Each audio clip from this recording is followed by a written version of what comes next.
Welcome, everybody. It's Saturday Night Special, the show that is really hard to get people to show up for. But we're still here live on Saturday to help you guys out. We got a lot of cool stuff, so sit back, hang out. We're going to give Sam a minute to actually do his part. So we will kick off the intro now. Warning. The following video contains material that some viewers may find harmful or could be traumatizing to some audiences and doesn't reflect the opinion of Renovision. Viewer discretion advised.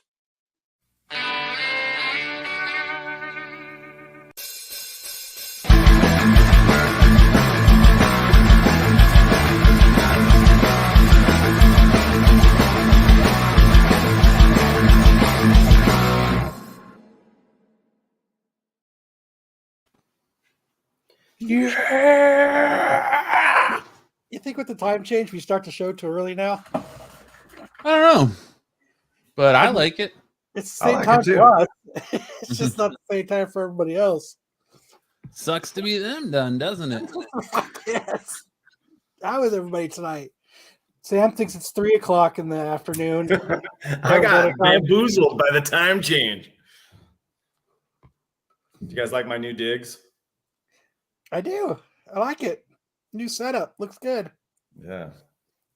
A little echoey. My wife put together a new office for me, and she filled it with all my One Piece stuff and some of my Thor stuff. Is that her way of saying, look, you need to get this nerd shit out of our bedroom? Yeah, basically. She's like, we need some space. She's like, you gotta go. She's like, I love you, but your shit can't stay here. You gotta go. It's time for you to go. Thor and Dr. Jones. You remember that song from Big Bang Theory? Yes. No, I did not watch Big Bang Theory. You know that. Thor and Dr. Jones. Oh, man. Oh, my whole body hurts. Working out is stupid. You still hurt from your... Oh, yeah? Tell us about... So, Kyle, for those of you who don't know, Kyle has now joined an assassin's fitness group. He's learning Krav Maga so that he can murder people who call him fat. Yep. And hopefully the process I get skinny, then I won't have to murder people because they call me fat. And then he'll just murder them for fun. It was pretty fun. I mean, my first class was pretty fun. They said, for being a big guy, I did more than they thought I was going to. Because I did, I'm really out of shape. I'm not, so like, when we were exercising and warming up and everything, it was kicking my ass. But we were learning to disarm people with guns. Ooh. How many times did you get killed in that drill? A couple. A couple times. I got some bruises from trying to take the gun, and it fucking was hitting me and shit, because we were using these wooden guns, and they kept pistol whipping you? Yeah. I think every time you talk about that, I think of that meme that you see on TikTok or Instagram where the instructor's showing him how to do it, and the guy tries to do it, and all of a sudden you hear the gun go off, and the dude's like standing at the pearly gates looking around. He's like, oh. Yeah. This week before I go to my next one, I'm gonna get the American flag. You're gonna get the Rex Kwon pants. Yeah, there you go. Do you think anyone wants to take a roundhouse kick while I'm wearing these bad boys? Yeah. Forget about it. But it was pretty cool though.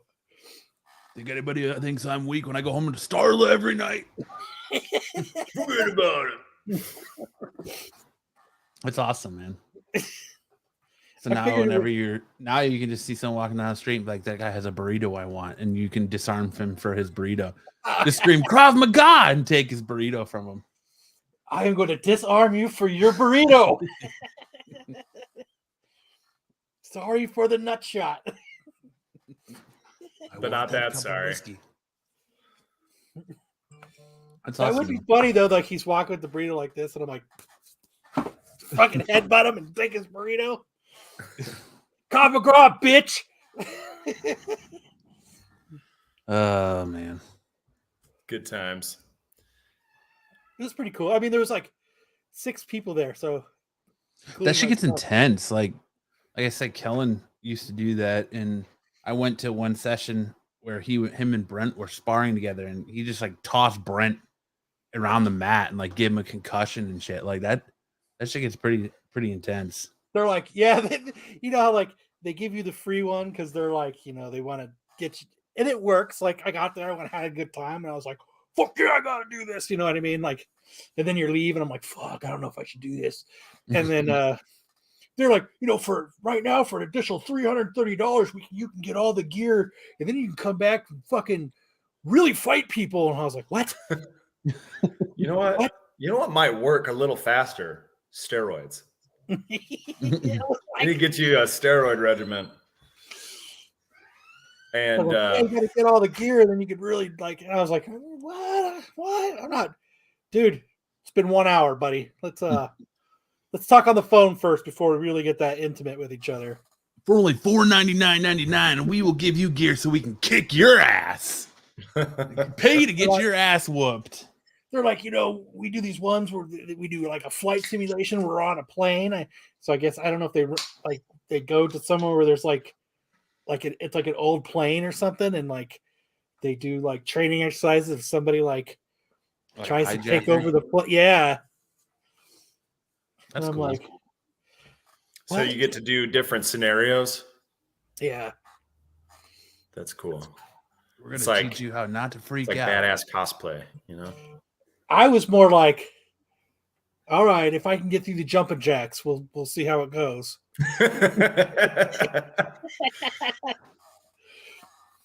They made you do jumping jacks. Well, you know, you got to warm up and stretch and stuff, and everybody did this one thing, and I was like trying to like, I don't know, it was like get down like in a push up, but almost like what's that dog style in yoga? Downward facing dog. Something like that. And I was trying to get down there, and they ran over like, whoa, guy your size, just do this. And they just had me put my foot up against the wall and lean forward. Nice. Fuck yeah. They didn't have to, I guess they didn't want to watch me struggle going to the fucking floor and trying to get up. He's not signed you up yet. Our liability insurance won't cover him. Just put your foot on the wall, please, gently. Just slowly lean forward till you feel a slight stretch. We don't need to have him be sued for a muscle strain here, people. But I mean, when I left, I was drenched in sweat, so it might have been because it was like 200 fucking degrees in there. I don't know. I mean, I can get you drenched in sweat just playing dodgeball. You can come play dodgeball. I'm getting drenched in sweat just looking at you. Well. What do you know? Hey now. That was very romantic of you. You I appreciate that. Yeah. You guys need some privacy? No, I need to find Yeah. I need to find weird manga to showcase. Later. How's it going, Sam?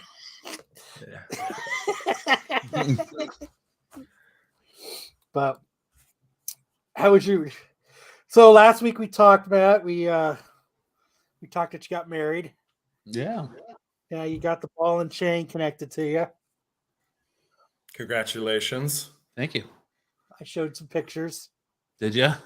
Relax. I just want to take some pictures. I said I got some odd pictures of me feeding you cake. Did you get them? Yeah. Oh fuck! Show it. I'm not showing them. I did tell everybody that I made you feed me cake and that we danced. Yeah. One of those is true. You guys are so cute. Which they are both true. One of those is true. You fed me cake and then you twirled me on the dance floor. Yep. And then and my vows were for you secretly also. The first like paragraph and a half were. I'm the one that motivates you, and I'm the one that is there for you, and the one to make sure all that was all me. Definitely motivate me, sir. All right. Anything else going on with you guys? Oh man, too much to even freaking talk about. But when we get to dodgeball, I've got some incredible footage to share. We ventured into the other dodgeball league here in Arizona, and no, we're not trying to join forces. It did not go well. Yeah, I was gonna say, like, I saw that footage you posted online, and I was like, is this just like a firing squad? It looked like you all just stood there in a line and just were like, don't move, just That was me. effortlessly dodge. Yeah. No, I know, but it looked just like they were taking turns throwing the ball, and it didn't look like dodgeball at all. Yeah, they play a very different style than what we play. And I guess we could do it right now since that's already queued up in the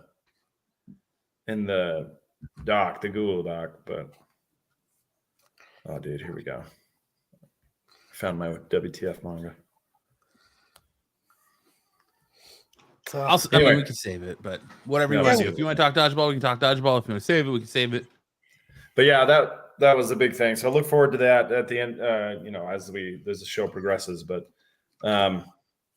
the other thing was we got another win in flag football, man, and it freaking feels good. Damn, dude, you're kicking ass, taking names. We've got a winning season. We got 3-2, and then we're headed to the playoffs. So I'm feeling really good, man. So after all last year, not winning a single game, we're 3-2. What's that? Said you felt so good, you thought it was 3:00 just now. Yeah, I got home and the clocks were all wrong. That's my fault, though. That's 100% my fault. What, the power went out at your house? And yeah, it was weird. Damn, it's pretty. It's not so. It seems kind of dark for 3:00. Yeah. My wife's like, "Oh, it's past dinner time." I was like, "What?" I was like, "Oh my gosh, what time is it?" So I was rushing to join. I'm really sorry about that. I'm going to an evening with Kevin Smith tomorrow night to watch Clerks 3, and I'm going to see if I can get a selfie of him crying just for you, Kyle. Oh God, I hope so, because he doesn't fucking cry very often. Jesus Christ. Let's see if I can get a personalized video to my friend Kyle as he cries. I'm sure he fucking cried as he crossed the California state. Arizona, I love Arizona. Is he known for crying a lot? Duh, the motherfucker cries if the wind blows. If the wind blows? Dude, he fucking cries putting on clothes. He gets, I love putting on clothes. Okay, so my football kids, they screw up all the time, right? Kids make mistakes all the time. And then I yell at them and I tell them, if coach is yelling at you, all you need to say is yes, coach, and then we move on. I say, you cannot cry during the game. There's no crying in football. Well, I mean, but it's serious. Like, do you know why you can't cry during the game? And they're like, no. This is man shit. I said, because we're depending on you to win this game. And if you're crying, you can't see and you can't breathe. So quit crying. Cry on your own time. There's nothing wrong with that. You can cry on your own time. But while you're playing the game, you stop crying. Don't cry at all. I cried. And they're like, okay, yes, coach, yeah. But they still cry. They still cry a little bit. I remember I cried during football when I signed up. I remember it was like, when you joined Pop Warner, like your first 2 weeks, like they consider it like Hell Week. Yeah. And I remember I was kind of late and I showed up. And this is why I quit football. I never played it again. I remember the coach was mad. You're late. You need to get dressed. And I was like, all right, I'm walking over to the bathroom. You got a jock strap on? Change in front of everybody. And I was like, what? Dude, I'm like 9. What are you talking about? We stripped down because I got a jock strap on. You're fucking stupid. So I cried and went home and I never played football again. Yeah. Yeah, I don't blame you. That's freaking stupid.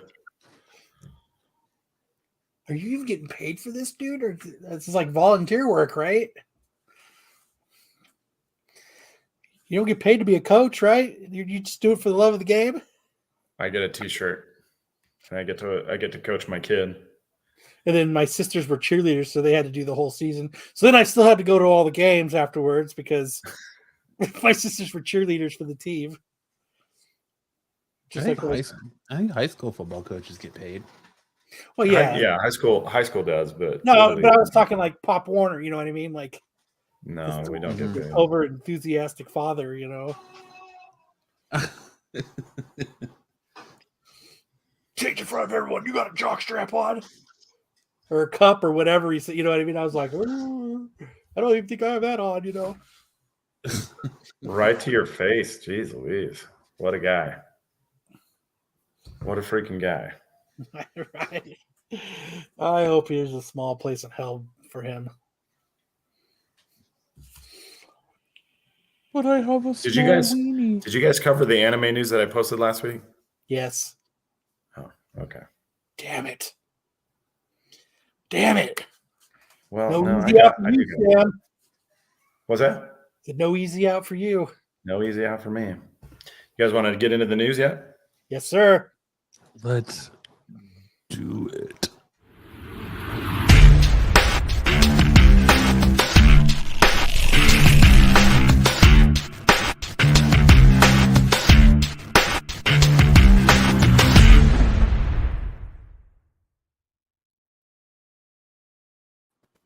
Yay! Yeah, that's great. Starting off tonight with Gargoyles news from Dynamite Comics. Last month, Bleeding Cool mentioned that Dynamite Entertainment had told comic book retailers this week that at Baltimore Diamond Retailer Summit, they had received an initial order of over 100,000 on Gargoyles #1. Recent Dynamite launches have seen them using final order cutoffs to increase their final orders for 2 to 3 times. So we wondered how high this would go when it came to its final order cutoff date on Monday, the 14th of November, before publication on the 7th of December. Now we know 179,093 copies ordered by retailers in advance. This will easily make book the highest selling Dynamite comic book of the year. As Darkwing Deck #1 only comes out in January 2023, just for context, that makes it outsell Batman, X-Men, Spider-Man, pretty much everything in the direct market of comic book shops. And that's before they do a second printing. When they were at 100,000 units, that was 70,000 units direct market, 30,000 units in exclusive cover variants, commissioned especially for individual retailers. Of the 179,000 units, both the direct market and exclusives went up. So the exclusives broke 38,000 units, and the other 141 units are the direct market. So effectively, the direct market numbers doubled at FOC. So, and this is the Hive Comics Gargoyles, because since they're so awesome and they come on every week now to talk about indies, I figured I'd put their book up. Absolutely. Those guys are awesome. I can't believe they're on Renovision every week. Dude, that is such a cool cover. I mean, I think it's Tyler Kirkham. That's amazing. I mean, it is I raced home to watch Gargoyles. This is such a cool cover. I like the take on all of them. They've got the. Where's the little guy? I mean, Goliath looks like he's a member of Metalocalypse a little bit, but yeah. Otherwise, everyone else looks dope. So the Hive Comics, since they're on Renovision every week doing shit with us, their exclusives came out yesterday at 2 p.m. and they have a Virgin and then the one they show here. Are they sold out yet? Trade dress. Aw. Your #1 fan's here. Oh, Lopez. Welcome. He's here for Maddie. So shout out to the Hive boys. Thanks a lot for hanging out with us and showing off your books. I mean, Are you guys excited for this? Yeah, this is awesome. Yeah, absolutely. I've already I set my pull list yesterday or on Wednesday when I went in my shop. I'm super excited for that. Thanks, Darth. We appreciate you. We appreciate you. But I mean, I really like this Tyler. I mean, I'm a fan of Tyler Kirkham, so I think he does awesome art. And I mean, it's cool the Hive Boys that they got. Did they do this with the Bird City crew? No, they have their own different one. Never mind. So shout out to them. Oh, there looks like there's so many #1 variants for this book, though, man. well, I mean, what did it say? How many? There's 70,000 of the to comic retailers. When they were at 100 units, that was 70,000 units direct market, 30,000 units an exclusive cover variant commissioned, especially when so 30,000. So I mean, because I know the Bird City, theirs are actually pretty cool too. I don't know if you've seen them. I've not seen the Bird City one, but I wonder if it's the one I just got a text message about. It is. It is indeed. Which one did you pre-order? Here, I'll share my screen right now and show. Yeah, I'm not a fan of the Bird City ones. I think the Hive Boys. I think they nailed it. Hive one's really good. The Bird City one's not a fan. That the one of like Goliath on his own looks a little yeah, not great. Do they have all these different covers? I don't want to slam on anybody. It just doesn't look great. Here, I'm going to present real quick.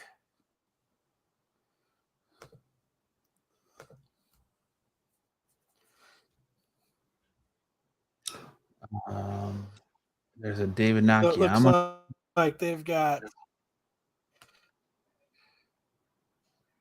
I like the one where he's surfing. It's kind of cool. Is these all their covers? Yeah. There's a Jay Lee. Jay Lee has a cover. Tony Fleece has a cover. One. Yeah, the VHS. Oh yeah, cool. Tony and Trish one. That's kind of cool. Sold the fuck out.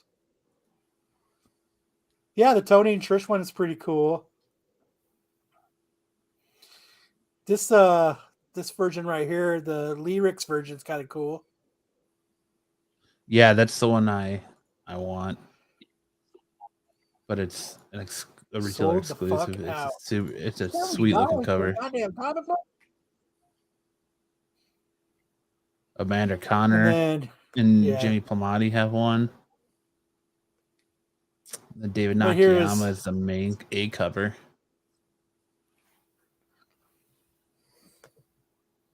So,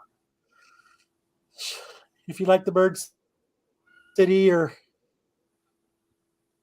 see, I don't like that Goliath one, standalone Goliath one, just irks me. I don't know. It's just something about it.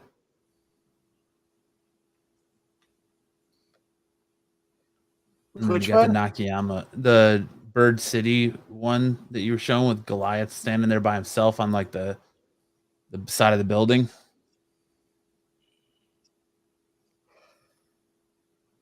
Let me see. Oh, the Goliath one? Yeah. The Ivan Tao one? Why? Which one? That one? It's whatever the Bird City one was. Is it the Ivan Tao one? It's the here. Pull up the Bird City one again. Ed says, "Just tell us how you feel, Matt. Be real." I don't want to trash it. It just looks bad. Ash can. It just looks bad. Like I don't know. It looks like Goliath is like taking a shit. All right, I'll be real. The cover looks like Goliath just took a massive shit in his hand and he's looking at it. He's checking it for like peanuts. If you pull it up, like it just does not look good to me. Oh, the corn. I don't want to shit on Bird City because they're good people, but like it's just not a good cover. I don't, in my opinion. That's it. That's all I'm gonna say. It just like here, I'll send it to you, Kyle. I'll fucking screen cap it and send it to you. And you'll be like, oh my god, it does. I'm look looking like for he's the taking a shit. ash. I'm looking for the ash can one. I was just looking at it. I think I know which one you're talking about. It just looks like he's taking a doo-doo, man. Oh yeah. I was just looking at that one. That one. It literally looks like he just took a doo-doo and he's inspecting it. Isn't that what everybody does? No. No.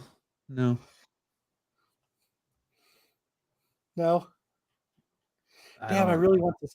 I don't know if I want this VHS variant now because it's sold out or because it's fucking cool. A little bit When of does both. that book even come out? It comes out December. I don't know when in December though. So I mean, it looks like everybody's on this one. I'm trying to find the ash can. If you could send it to me, but I'm gonna find it.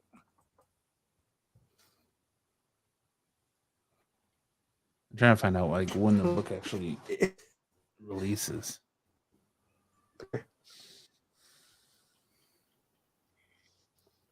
I think the ash can is the ash can already came out. I think the ash can came out a few weeks ago. Honestly, the ash can is just like is the Nakayama, but oh, here it is. I found it. Yeah, store exclusives are kind of out of hand. they're gonna be more out of hand with gargoyles. Oh, it's the one where it looks like he's surfing. Oh, okay. It's this one. Yeah, it's the Nakayama. That's the. Yeah. I think that's also the main cover.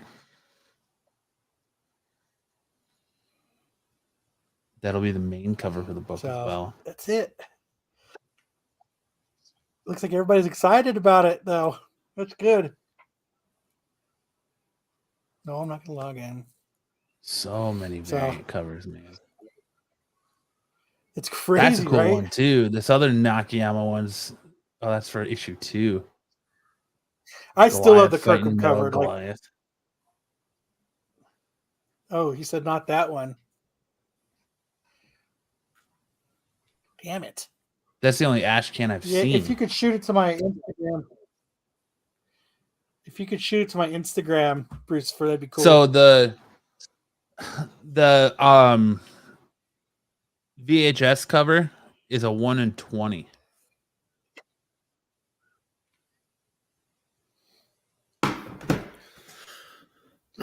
Slides are done, boys. I looked on.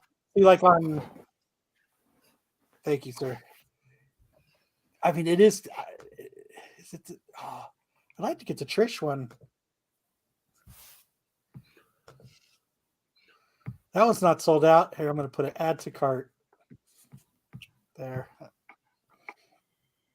They have a Nakayama metal cover, Nakayama limited virgin. Then they have the 1 in 250 Nakayama virgin foil. Crazy. We still on gargoyles covers. Yeah, there's so many. Yeah. They have a blank cover.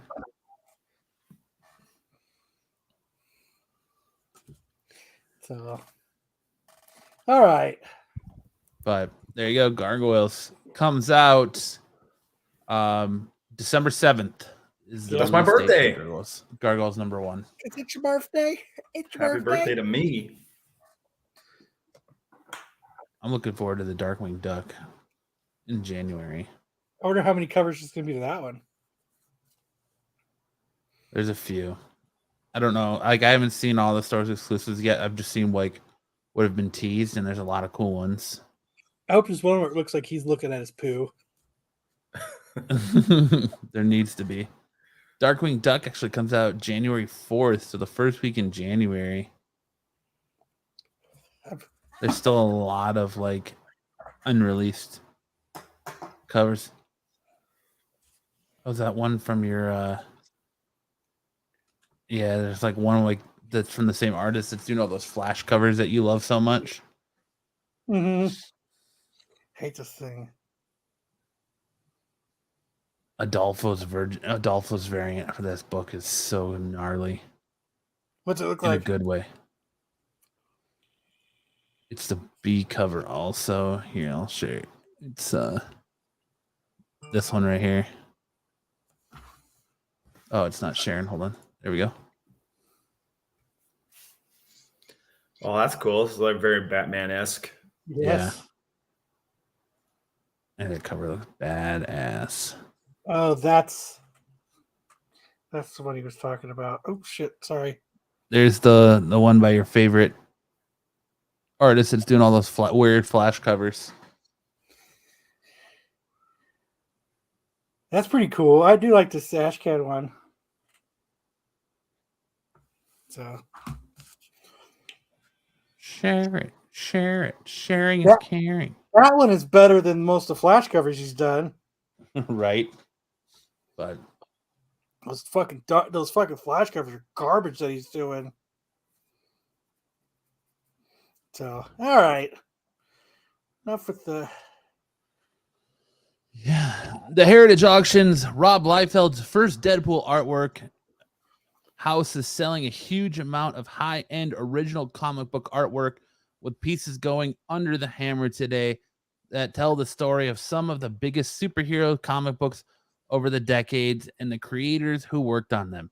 As part of their 2020 November 17th through 20th Comic and Art signed auction number 7283 listing, here's just a tiny smothering of what is on the offer. Rob Liefeld's first preliminary sketch of the appearance of Deadpool from New Mutants 98, currently with bids totaling $31,000. The second following page, preliminary sketches following for slightly less money. Mummies. They're spell checking in that. I had to keep it. It's what they wrote. Didn't want to have to put it in like brackets. What they really meant to write. Would you pay $31,000 for the original sketches? No, dude. Look at that. Like, look at this calf on Deadpool right here. Good God. And look at all the pencil lines. So he drew it bigger 2 times before he actually inked it. Good night. It's so funny, right? And this one looks like a character inside of his calf. Look at this. Here's the body, the eyes, the belly button, the little mouth. Like it looks like a little character inside of his character. Dude, his feet are so weird. Good night, man.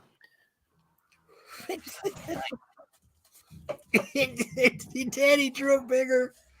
It's so funny. No. That who's calf, that supposed to be? That side calf profile is not big enough. Who in their right mind was like, hey, yo, like, wait, so which one is the redraw? This Deadpool's hot. Which one is the redraw? Here's the inked one, and then like he's got pencil lines here first, and then another pencil line out here first. Again, like, so it looks like he's like, no, that's too big. No, that's too big. Oh, that's just big enough. Because they look very similar, but they're not the same. Says, I would spend 31 cents. Dude.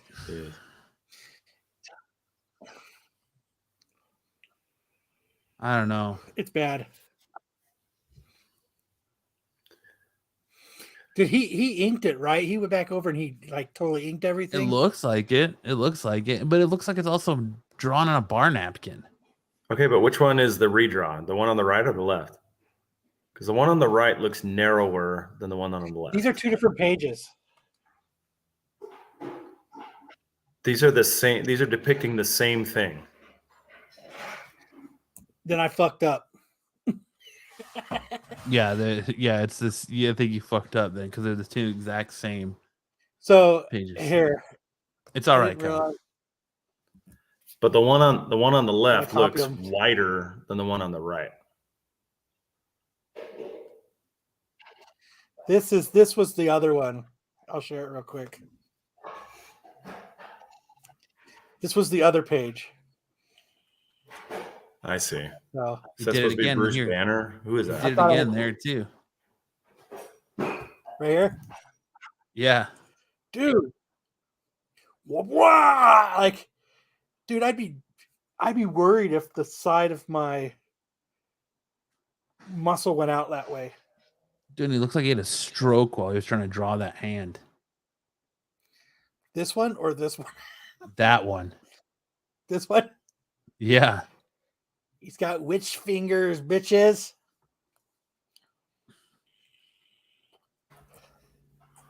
Rob Yeah, this Liefeld fights Rob Liefeld. That looks like You know more what- like Egon Spangler than it does Cable in that top picture. It's always the I quiet think ones. he gave him a nice little. Gave him Yeah, some he's got like a little Frankenstein jock. definition. Dude.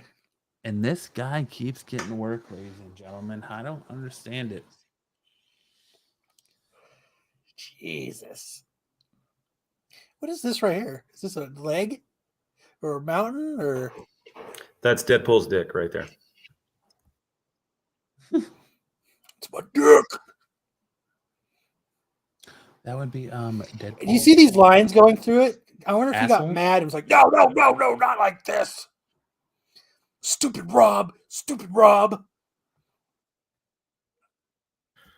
He's beating himself up like Chris Farley. I'm an idiot.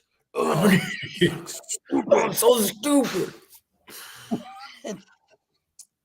This is not what Deadpool look like. Idiot.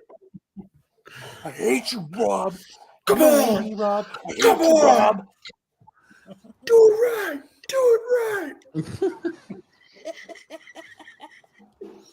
Yeah, it looks like he did that everywhere, though. Oh, can't draw calf. Oh! Tyson said, I'd spend more on Jonah Hill's dick pics from Superbad. Hey, fair play. But that's, yeah. Stupid Rob.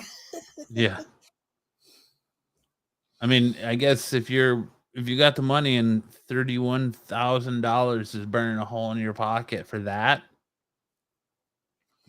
nah, I more mean, power I to probably you, I guess. could've, like, found it like walking down the alley or something. Oh, Yeah. oh, this is Rob's. I hate you, Rob drawings. Now every time he draws something, that's what I'm gonna picture. He goes through this cycle where he's like, "Oh, this is going cool. Oh, I hate myself. I'm so I stupid." hate me and Rob Liefeld. He's just self-destructively drawing pictures. Yeah, every character is his face so that he could destroy his own ego. You're so ugly, Rob.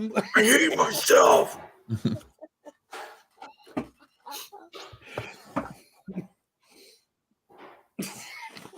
That's fucking funny. All right. Poor Rob. Comic book creator Mike Hawthorne tweeted a recent payment slip for an unnamed comic book publisher saying, "I'm not trying to spill any tea, but this is why many comic artists die poor and cynical. It shows royalties from a comic book totaling $354.65 with deductions for prior payments and advances for $353.21, leaving a total of $1.44 payable to the creator." That's Bro, That's super fucked. That's not a lot of money. I mean, did he get paid? But he got advances, right? Yep, he got advances. So I guess, I mean, It's kind of like what the record companies do too, right? They give you a bunch of money to put out an album, and then when you get the sales, they take their cut back out.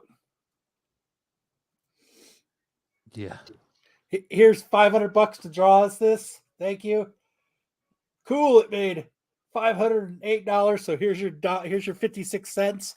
Yeah, and for digital, $1,423.71. Total earnings $233. Or sorry, digital is $119.02. Print net revenue $2,787.06. Total earnings $233. Foreign licenses $31.43. Total revenue royalties paid $2.63. Total royalty earnings $354.65. Less prior payments and advances $353.21. Yeah, dude, that would piss you off to get a check in the mail for $1.44. Just roll it over. Roll it over to next month. You're probably spending more on the paper than that it costs to just print that check and send it. Then I'd put it on the wall. Else. Yeah, you can't even buy a new pen for that much. No, I'd frame it. I mean, I wouldn't have enough money to buy the frame, but I would frame it and I would put it on the wall because what else are you going to do with it? Yeah. And that's why when your favorite artists and writers come to Comic-Con, now you're knowing why they're charging $30 for a signature. Yes. Because they're getting checks for $1.44. So now I know why Tony Moore will draw you a $300 zombie that's the size of a $50 because Kirkman probably sends him checks for 35 cents. Speaking of that, tomorrow night is the series finale of The Walking Dead. Yep, that's it. It's done. Did you see that Kirkman is back suing AMC for like another $100 and something million? Yeah. Yeah. And that's on top, and that's an additional lawsuit on top of the lawsuit that he's already filed that hasn't even been settled yet. I mean, he had to have made some money from AMC. Oh, I think he's made tons of money from them, but just not enough. Yeah. Just not enough. He's like, oh man, my another comic book of my Oblivion song tanked now. Let's sue AMC for The Walking Dead again. I need more money. Let's do another lawsuit against AMC. But yes, this is the exact reason why when your favorite artist, I'm gonna say it again, when they're at Comic-Cons, when they're at shows, don't bitch. That's how they actually make enough money to keep doing this. Don't be pissed because you got to give them money. I mean, it's any wonder why guys like Tinian go on Substack and start trying to make their own money and publish their own stuff. So they don't have to do this royalty nonsense and they can just get straight to the money. I'm hoping like people, obviously not because he's posting this, but you think of like, I mean, I don't know how it works, but like, that sucks. That just sucks. It does. I mean, I guess don't take the cash advances is what it's saying. But you can't get by without those cash advances. You're going to do all that work, not get paid for it, and then wait for royalties. Nah, he has to take the advance. The way around it is like guys like Tinian or independent publishers are doing, where they cut out the studio, the big publishing studio or the publisher, and they go direct to market with their own stuff. That's how they do it. That's how that's the big reason why we see so many people going and doing stuff at Image and stuff, their own work and keeping the rights to it, so they don't end up with $1.44 checks. Right. Well, I mean, you don't think even at Image they still have to pay something like this? Like I think going full on indie, like Sam is saying, through Substack and all that, where you handle all of that, would be the way to go versus Image. Because you retain the rights, but this isn't about right. This is royalties, about sales and all of that. So it's like even at Image, you would still hit the same bump. I'd be curious to see others. like other writers and artists post something like this. Yeah, I would be curious to see how these do versus like a Substack. Well, you got to think with the popularity of Marvel films and superhero films and comic book films in general, like more and more of this is going to come out. Because I mean, we've heard whispers about and seen numbers about how much like royalty wise these creators get paid when these characters are brought on the big screen. And so you would think that more and more of this is going to start coming out, and kind of makes me wonder if there's going to be if they're going to start trying to push from some sort of shift in the comic book industry to get more money from work like this versus your $1.44 check. But like when we were talking to George Perez, and I don't get me wrong, like a lot of his work, it took a long time for it to hit the screen to make the money. But he was like, he pretty much said he had more money than he knew what to do with because of royalties. Like That's interesting because you see like a lot of you see comic book artists that are like, I got $1,000 or $10,000 for my Yeah, royalty I would rights. say you can think of that industry like the NBA, where you have a handful of top performers making a lot of money, and then everyone else is just working for peanuts trying to get into that top level. So I would say George Perez is probably not an example, a fair example of what other comic book artists are making or how they're making their money. well, like who's I talking to?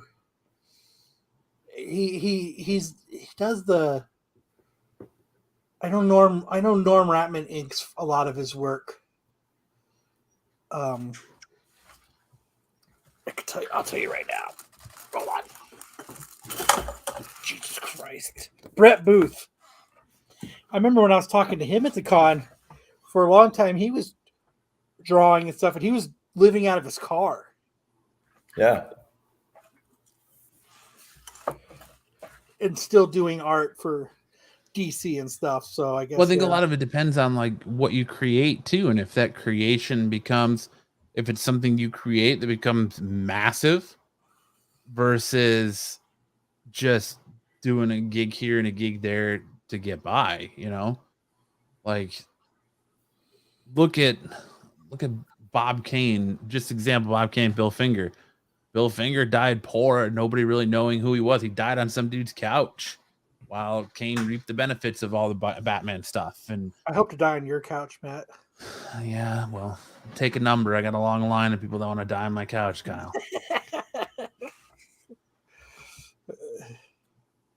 Just makes me think that episode of King of the Hill where the old woman grew up in Hank Hill's house and she wants to go back there and die. So she keeps breaking in and they find her in the closet and stuff because she just wants to die in the house.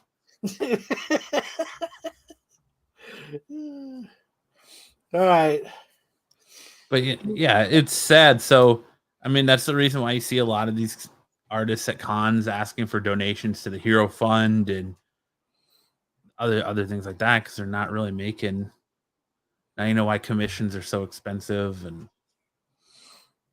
you got to think they make a pretty good nut on the con scene. So I guess wouldn't this tell you to try to get on the con circuit as much as possible then? I guess that's probably why you see a lot of these artists and writers just go from con to con to con to con to con to con to con. Yeah.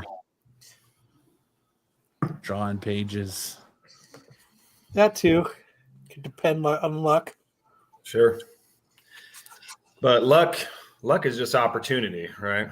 It's not who you know, it's who you blow. It's just opportunity. And if you're prepared for the opportunity when it comes, you'll seize it. That's the story of my life. I've never been prepared for the opportunity. Oh, you never have been okay. Probably gonna see a lot of these artists starting OnlyFans now. To help For their supplement art or for something else? a little bit of column A, a little bit of column B. There's a lucrative market on the internet. If you're listening to a comic book, if you're a comic book artist, listen. There's a lucrative market, and hentai. Start drawing more hentai. All right. Draw the hentai with your penis. That's the moneymaker right there. Go on any of these sites and draw hentai. Need the casting couch. Yes. Dude, we should start like an artist writer casting couch. Go on like Newgrounds and just sell hentai. So, are you looking into breaking into comic book writing and artists? Yeah. Well, get naked first to see how good your skills are.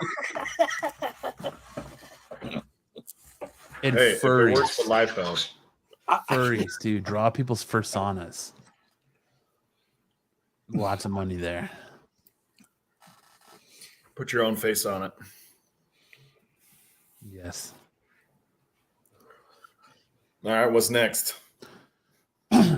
Do custom drawings, but give everyone's custom drawing the Rob Liefeld treatment, where you draw Tiny your feet face and Rob Liefeld's face. Yeah. Dude, that's what like if something happens to Rob Liefeld, he does caricatures and it always turns it around, it's always his face. There's another masterpiece. Big money in doing custom drawings with the dick sucking face, the DB dick sucking face. That's how you make your money. That's how you make good money. I'm just, throwing it out there. Just letting people know. Just letting you know. John Leguizamo recently told IndieWire that the casting in the upcoming Mario movie was backwards because his role as Luigi in 1993's film was a breakthrough for Latin actors. He's not Italian. Yeah, this is very hypocritical because, he's not Italian. He's Latin, and the Mario characters are Italian plumbers from Brooklyn. So it's very hypocritical. So in other words, he's mad he didn't get a call. Yes, yes, he is mad he didn't get the call. He's mad that Charlie Day is playing Luigi over him. And he He's even like, says, I can still be Luigi. He came out and he's like, when I went to New York Comic-Con and all these other Comic-Cons, and people come up to me and they're like, no, we don't want this new animated crap. We want the original. We love the original. We want more of the original. I don't think anybody has said nobody's saying we that. want more of the original. Yeah, nobody's telling you they love the original Super Mario Brothers. They didn't jump on a single person's head, did they? Did they jump on any Goombas in the original movie? I can't remember because it's been so long since I've seen that movie and I refuse to watch it because I've got it pretty much scrubbed from your memory. My memory, yeah. Don't dive back in then. Don't dive back in. I just remember that Bowser, aka Koopa, was just a dude with like spiky white hair. Yeah, but he was secretly a dinosaur lizard person. Yeah. Brucifer says the original was worse than Showgirls. Now there's a movie war right there. Which Super one Mario was Brothers worse? or Showgirls? Super Mario or Showgirls? I don't know. Wasn't Jessie from Saved by the Bell in Showgirls? Yes. Doesn't she get naked in that movie? I've told that story before. Me and all my buddies went to go see that in the movie theater. So it was like 7 dudes walking. You went to watch a porno with 7 dudes. Yeah, pretty much. I wouldn't say it was awkward. It wasn't our best. It wasn't your finest moment. Glitter. There you go. Did you guys have a contest to see who would get a chub first? I don't know what we were thinking. I mean, he kind of looks Italian here. He's with Bob Hoskin. Bob Hoskin's not even Italian. He's English. He's an English British. actor. Yeah. Look at that tongue. Gene Simmons-esque tongue. I forgot all about this movie. Oh, dude. Aye. Movie was super weird. Hey, Oh old my Mario. God. It's a wonder. You know, they had the Mario cartoon, which was very faithful to like the Mario games. And they Those had the are some Super real Mario Italians Brothers there. Super Show. Yep. And then they came up with this, which was like, it was like a bad trip while you were playing Mario Bros. I could see that, but it had very little to do with the source material. And you're bitching about Fucking it, Tyson but nailed it. That's what we were doing. yeah, I'm pretty sure actors are paid a substantial amount of money to play and pretend to be other people, make you believe that they're other people. So it doesn't really matter. I don't think like this is just very boo-hoo. Like you're sad that you didn't get a call to play Luigi, or Yeah, I'm with you there. sorry, poor bastard. Did he not get a call for John Wick 4 either? Probably not. Just a real step back for Damn it. Latin actors. You know, we're making strides. You know, those Latin actors, they love to play Italians. Yep. So, Poor John Leguizamo. all right. Yeah, Everyone make support sure to check out his OnlyFans to keep him relevant. Yeah. Check out Diamond that one. Comics Diamond Comics on why they can't do free shipping, but Boom will help. Don't you have something for that, Kyle? I will in a second.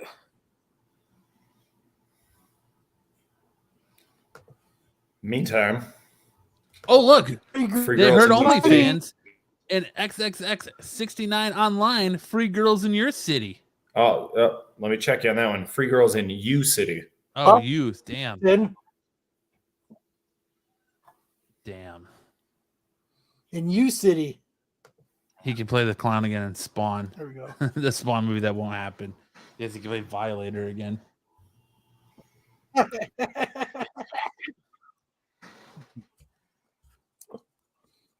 So yes. Damn.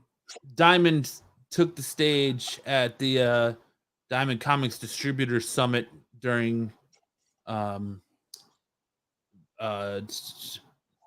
Comic-Con was it? Baltimore Comic-Con. I just had a brain fart there. Baltimore.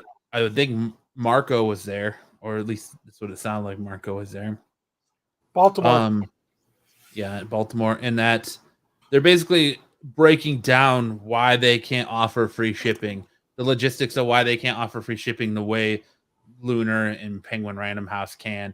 And they proceeded to like lay out all of the like great reasons to go with Diamond and continue to be part of Diamond. And the one thing that really getting roasted about is they talk about how they only have a 1%. Yeah, non-printed damage rate is less than 1%, even with multiple complicating factors. So you're seeing a lot of people roasting them online for saying, well, Liars. that's not true, because when you send me a big ass UPS box with 3 individual comics and a bunch of toys in it, those comics get damaged very easily. And we've all seen the photos of boxes from Diamond of damages and things like that. So they're like, oh, they're saying they're offering incentives, and now Boom is trying to come in and say that they've signed an exclusive deal with Diamond. They're going to continue to go with Diamond, and they're going to try to help offset some of that shipping cost. But it just doesn't. Yeah, he said he's be offered a 2% freight rebate to help retailers offset the increasing freight costs that will take effect in January 23. Yeah. They're not going to charge a pretty nice typical of them. 3% reorder fee. It sounds like they're a cry for like, you should sign with us because of this, and we're the largest distributor and we have trucks that we use to special deliver things to UPS so they don't have to be in UPS's care so much, and we're gonna try and partner with USPS. You know who they should team up with to deliver? Who? They should FedEx. get up with Amazon. Oh yeah. But That was a joke, right? well, someone's pizza's done. What? Someone's pizza rolls are done. Yeah. Yeah. Oh, I think it was Kyle's. He froze. Kyle got so excited about his pizza rolls, he froze. I never freeze. He's just standing very, very still. Oh, God. Don't need to move. But yeah, I mean, it's just essentially Diamond telling you why you should go with them and why they can't offer free shipping and trying to lay out all of these other analytics to make you want to. But it boils down to, hey, we like getting money and we don't like not getting money. Yeah, we can't give you, we like money, so we're not going to give you free shipping like some of these other companies will. Keanu Reeves and Jonah Hill will soon work on their first feature film together. Wednesday, news broke revealing that John Wick star has joined a movie called Outcome, which is set to be directed by Hill. Little is known about the project other than Hill's also co-wrote the script alongside Ezra Woods. Hill is also producing the film under his Strong Baby production banner. Do we know anything about the plot? There's not much known about it. The only Jonah Hill directed film I've seen is that mid-90s, and I like that. So, I don't know. Streamer crashed on me. It's interesting to see Jonah Hill and Keanu Reeves working together. Well, I saw an analysis one time that Keanu Reeves is like the perfect character canvas, meaning that he is very pliable, like clay, for whatever director he works for. He'll do whatever the director tells him to. And so in the hands of a skilled director, he does very well, like in Bill and Ted and The Matrix and John Wick. But in the hands of lesser directors, you get things like Johnny Mnemonic that don't do very well. So the question is Jonah Hill, is he capable of directing Keanu Reeves to success, or is this going to fall flat? Yeah, I don't know. Like I said, I've only seen one movie that he's directed, and although I enjoyed it, I don't know if I'm gonna rush to see a movie he directed starring Keanu Reeves. What movie did you like that he directed? Mid-90s, it's called. Oh my God, that movie's fucking terrible. You don't like mid-90s? Oh my God, it's so fucking stupid. I liked it. I thought it was a good movie. What did you like about it? The plot. I mean, growing up in that, it was very true to growing up in that time. Is that the girl who plays the girl that gets beheaded in Hereditary? Is she the main girl in mid-90s? I've never seen Hereditary, so I don't know. I found mid-90s slow and almost unwatchable. It's just about a girl who goes to a party, right? No. So mid-90s is about a little kid who has no friends, who ends up joining up with some local skaters and becomes a skater and trying to fit in with them, and it's about him trying to be accepted. And they're older, and yeah. You know, it was a great movie that was kind of like that was Kids. Did you ever watch that movie? That was rated R, wasn't it? I think so. Did you ever see that one, Matt? I was like 8 years old when it came out. I have not seen Kids, no. That one was better than mid-90s. And apparently he's directed this Studs film that's on Netflix of his as well.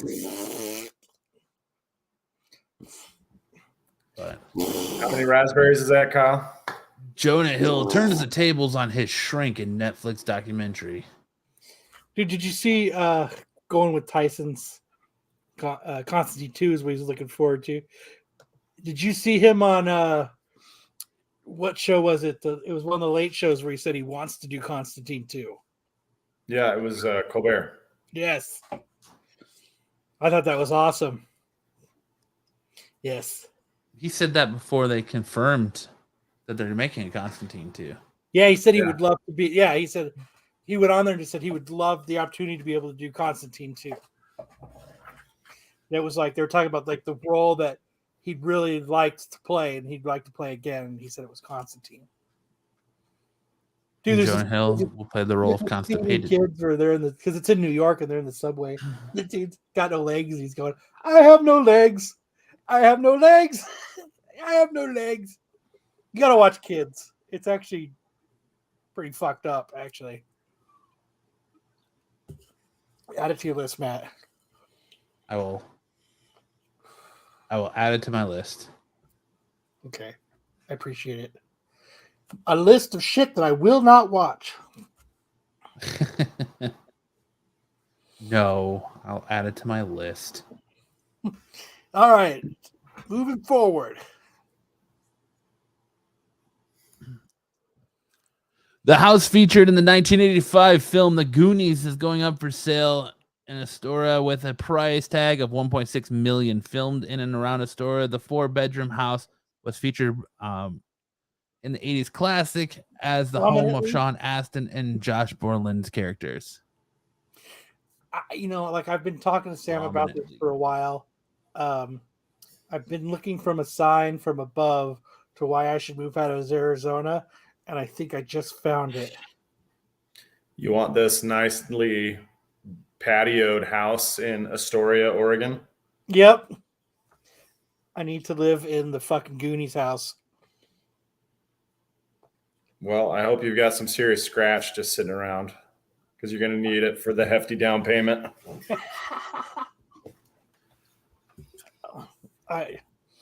Dude, how awesome would that be, though, to live in the Goonies house?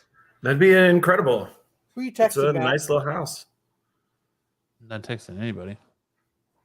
What are you doing? Looking down at the screen. I think it would be awesome to live in the Goonies house, though. It would be fucking cool. I think it'd be even cooler to live in that shack that had the ice cream in it, where they kept Chunk. I think it'd be better to live on One Eye Willie's ship with all that gold. Dude, what is the population of Astoria, Oregon? Baby Ruth. Baby Ruth. He only scratches his buttocks. Yeah. Dude. What a nice town to live in, though. Look how nice it is. It's kind of rainy outside. Green trees everywhere. Fuck, man. Population of 10,343. Perfect. Sold. Buy the Goonies house. It's right on this nice little bay. Dude, me and my family would ride around on bikes and call ourselves Goonies. So what you do is start selling on Whatnot. I'll come into your streams and I'll boost your book. I'll inflate the prices of your books for people to bid on. So then you're getting a lot more money and then you sell them for a higher profit. And then that'll help you get to that $1.6 million faster. Thank you, Matt. I appreciate you having my back like that. Absolutely. I just want to see your dreams come true, Kyle. Everybody join my Whatnot tomorrow. I just want to see those dreams come true, Kyle, just for you, buddy. Oh my gosh, that sounds anything familiar. to get out of fucking Satan's butthole. Yes. I like hey, it. you guys! That's dude. You'd have to yell that if you're in a. Yeah, it's a requirement every day morning. that way. Yep, you gotta walk out. Gotta walk out this door right here onto that Take a deck. deep breath. Your robe open in your tighty whities, your squeezies, and just with your cup of coffee and take a sip and then scream at the top of your lungs, "Hey, you guys!" You know the other Every thing day. I'd have to do is every day. time I'd walk up to my gate, I'd have to do the jump. Yep, and you have to make sure you have a midriff cut off Superman shirt. I do know how to make your dreams come true, Tyson, and no problem. I will gladly help anybody with that. All you got to do is start Whatnots, and I'll have no problem secretly helping you inflate the price of your books. That book's worth way more. Yeah, exactly. I Eat can't it believe up. you're only bidding $1. While Ed says, while holding a baby Ruth. Baby. And like, if I lived there, I wouldn't do anything to like conceal the house from people like coming up to take pictures and stuff. Like, I would You just stand out there and be the center of the pictures Yeah, I totally would. and hand out little Goonies koozies for their little beverages. I'd give everybody that little thing that he had. You should have a wax statue Short Round out there with like his boxing glove thing that comes out with a little tray that just sits there and holds baby Ruth. This is take one. Dude, I would embrace the Gooniness if I lived in the Goonies house. You'd have to. That'd be amazing. I'm going to make a GoFundMe to get me to buy the Goonies house. Do it. Do it. You'll get way more money than I did. You think so? Yeah, absolutely. It's hard not to get more money than I've gotten. Has anybody donated yet? Yeah, we've had about $250 donated. Nice. Let's get there. Will they let me do a GoFundMe to buy a house? Yeah, you can do GoFundMe for anything. Somebody did a GoFundMe to make potato salad and got like $10,000 for potato salad. I think you can do a GoFundMe to buy the Goonies house. You lost everyone when you said Short Round. He's Data. He's Data in the Goonies. Data Short Round. You don't call him Indy. You call him Dr. Jones. You know what, though, Kyle? I'd like to see you trade up from a paperclip to this house. I'm not going to copy the paperclip, but I will start with this guitar pick. There you go. Trade that guitar pick for something and then trade that for something else. For those of you who aren't familiar, there was a guy who started a blog where he traded a paperclip incrementally up until he traded for a house. So he traded a paperclip for like a pen, like a big pen, and then he traded the big pen for something else, and then that just kept going up. It's kind of like dominoes. You start little and they get bigger. People were trading stuff that was worth more just for the fact to be part of the trading. Yeah, that might be the case, but if you can incrementally do that, then why wouldn't you? I think it only took him about 6 weeks to get to the house. Kyle, I will trade you this Costco receipt for a hot dog, a soda, and a slice of pizza for that guitar pick. Oh, man, that's like a $5 value. What am I going to do with the Costco receipt? I can't. You trade it to someone else. Trade that up. You trade it to someone who collects Costco receipts. So no, it's a coupon. It's a coupon, is what it is, right? No, it's just it's a receipt you got for purchasing something. Yeah, for purchasing a hot dog, a soda, and a slice of pizza. Oh, that's worthless. Come on, that's down. Not if he signs it. All right. I will trade you this empty Coca-Cola Zero can for that guitar. Come on, don't trade him trash. Trade him something good. No, if you take it to Michigan, you can trade it in for 10 cents. Okay, so you get to spend $500 on gas to drive to Michigan to redeem a 10-cent can. Or just send it to Marco, who lives there. Tell him to return it, to turn it, and try and get him to Venmo you or PayPal you 10 cents. Trade declined. I'll start with something bigger. I won't even start small. We'll start with something mid-range. Like a comic book. I'll start with a comic book. Trade those curtains signed by you. Dude. I could start with this book. 8 billion one genies. Playing Super Mario Bros. 3. Hold on, I'm going to grab a... Oh. He's going to grab A and just left. I think he wants to go to the next thing. I'll try to use condom for that receipt. No. Some DNA samples, huh? Yeah. I mean, I was gonna try and dabble with cloning, so you might have a deal there, Tyson. Never too late to start trying to dabble in cloning. New curtains, get real. These go fund me for new curtains first. My curtains are a staple of me being on YouTube. That's right. They're historic. Could you imagine if I had a different background? Like if I went back to my other background filled with art and comic books? All right, I think we're ready for the big story, right? Told you I could. Oh shit! There you go. You look like you're coming out of a vagina now. Yeah. I'm coming out of the vaginal canal. He's been born. Welcome to the planet. Quentin Tarantino flirted for a period of time with directing Star Trek movies, but that doesn't mean he doesn't even talk about leaping into the MCU. The filmmaker, who's currently making a press round in support of his new book, Cinema Speculations, told the Los Angeles Times that directors in the MCU are simply hired hands, and he has no time to assume such a role. You have to be hired hand to do those things, Tarantino said to of Marvel movies. I'm not a hired hand. I'm not looking for a job. Oh, he's an auteur. He's an artiste.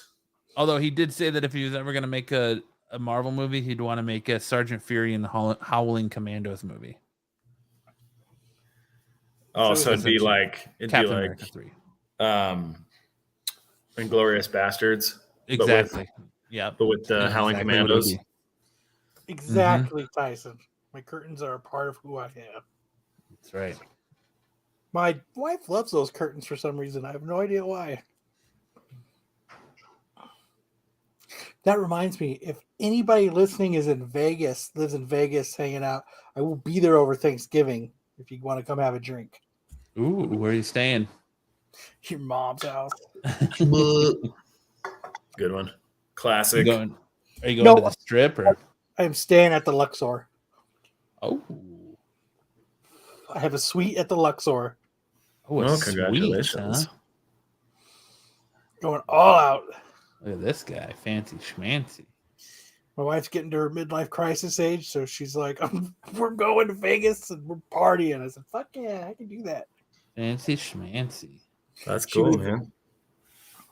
And she's been saving money for it. Good thing she didn't tell me she's saving money, because last time I found out she's saving money, I bought a Volkswagen. You spent it. I said, ooh, look at all this money. I bought a Volkswagen.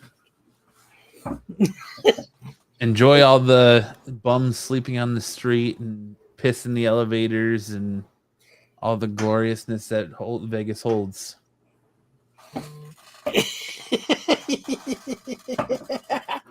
They did not. They've always been this color. I just recently started smoking these in the house. So. But yes, Tarantino is an auteur, and he will not take a job from the likes of Marvel. Well, hopefully he does a DC movie then. That would be cool. Who you messaging? I thought he was retiring. Didn't he? Isn't he supposed to be retired? He's only supposed to be doing a set number of films, then he's retiring. Oh, really? I hadn't heard that. Yeah, because like Hateful Eight, he was supposed to be retiring soon after Hateful Eight. And then the Spineful 9. And then Once Upon a Time in Hollywood. What up, brother? And then what's next? What's next after that? Fargo? No. Star Quentin Tarantino said we're going to retire after 10 films. What's he at right now? He's done 10.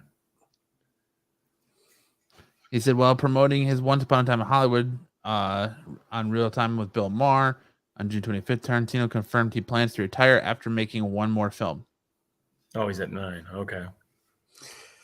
Do you like the idea that he does that kind of stuff where he changes history? Yeah. It's whatever best serves the story. That's the point.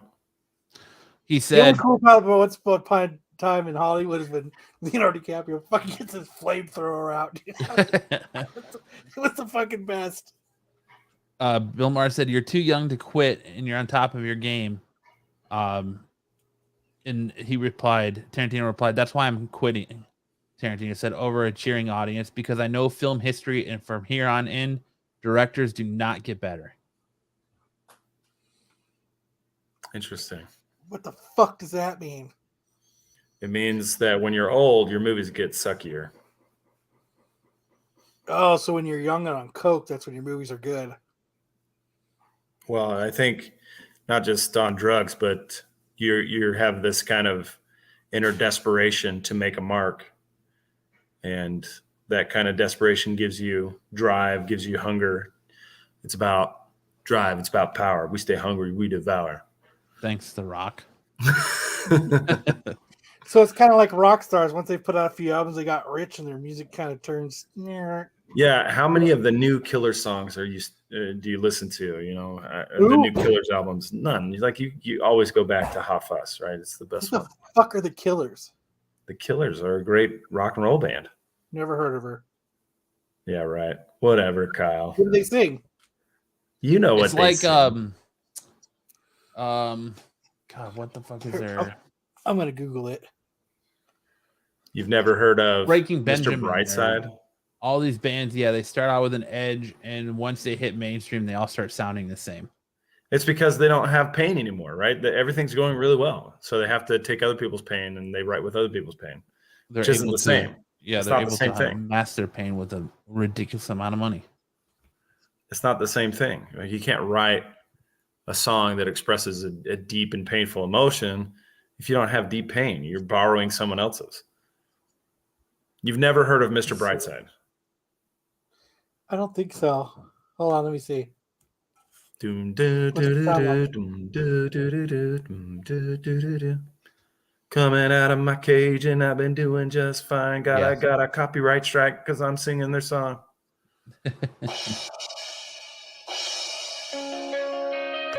Okay, I've heard that song. It's Killers, man. I didn't know it was the Killers. I didn't know that was them. I listen to real music. Uh-huh. I listen to all that shit that nobody likes. All right, where we at? I think he's at 10 now, though, isn't he? Pulp Fiction, Well, Jackie he Brown, counts Kill Bill as one movie. Once Upon a Time in Hollywood, Kill Bill Volume 2, Kill Bill Volume 1, Which Those is counted Reservoir as one. Dogs. You got to count Kill Bill as one. He counts Kill Bill as 1. Okay. Yeah. So then Reservoir Dogs. So, okay, then that's Kill 9. Bill is, then you're at 5, and Glorious Bastards is 6, Death Hateful Proof Eight. is 7, Hateful Eight is 9. Or no, No, Hateful would be Eight is 8. Django Unchained would be 9. Yeah. So they got what? He's got one more dumb movie to put out. Reservoir Dogs. You know, his best screenplay is still True Romance. It's the best thing he's ever written. Okay. Take your word for it. You never seen True Romance? Huh. God. That's like the best movie ever made. I've been caught in a bad romance. Dude, you gotta watch True Romance. I was just giving us a longer list of things to do, Sam. I know Kyle's given us all kinds of assignments, and he hasn't even done anime peer pressure. Yes, Reservoir Dogs does. True Rum is that with Christian Slater and Patricia Arquette, And it's got fucking Brad Pitt. He's his roommate. and Gary smoking weed. Oldman and Gary Oldman. Christopher Walken Wait, is that the one with the midgets? and Val Kilmer. No, that's not the one with the midgets. That's got a crazy cast in it. Dude, everybody's in it. Samuel L. Yeah. Jackson's in it. Fucking Jack Black and James Gandolfini. everybody's in it. It's awesome. It's got probably one of the coolest shootout scenes in it too. Fucking Balky Batacamus is in it. Bronson Pinchot. Yeah. Dude, everybody's in that movie. It's awesome. I'm glad you just called him Balky Bartakamus. I don't know his name. That's all I know was Cousin Balky. Cousin Balky, Corson Larry. But yeah, that was one of his screenplays. He just didn't direct it. Dude, Val Kilmer's Elvis in it. Exactly, see? Tyson knows what I'm talking about. It's probably one of Christian Slater's best roles, too. And Gary Oldman, dude. Hey, man, is it White Boy Day? Nah, man, it ain't White Boy Day. That fucking scene's badass. Oh, you guys are missing out. I'll add it to the list, sir. Dude, all right. Kelsey Grammer was the first actor to bring the Marvel character of Hank McCoy, aka Beast, to live action. Playing the role in 2006 X-Men's The Last Stand, the character would then be played by Nicholas Hoult in prequel movies X-Men First Class, while Grammer returned for a cameo appearance in X-Men Days of Futures Past in 2014. Now over a decade on from the last appearance, he would That's only 8 How years. would the actor feel about bringing Beast back for the last one more run? He said, "If you don't ask me to return to the role of Beast, I'll never go to Disneyland again. I'd love for them to do that. I want to do that." Dude's like 70 years old, man. It's a playful threat, Kyle. He knows he doesn't get much threat. He's just being playful. Fantastic Worlds loves a true romance. Dude, it's a great movie. Christian Slater kills Gary Oldman, thinking that he's getting his new wife's, which was a prostitute, clothes, and it ends up being a suitcase full of coke. So they drive to California to sell it. It's fucking awesome. The biggest forehead in the industry. I'm putting in my name. I got a pretty big forehead. Biggest forehead in dodgeball. We should do a forehead measuring contest. Yeah, let's see how many. I think it's 5. I got a 5 head. Yeah, 5 head. Mine's 4. He's got a 6. His is like a 6. Yeah, he's a 6'4". But 70 years old playing Beast. I don't think so, man. Unless it's a 70-year-old Beast.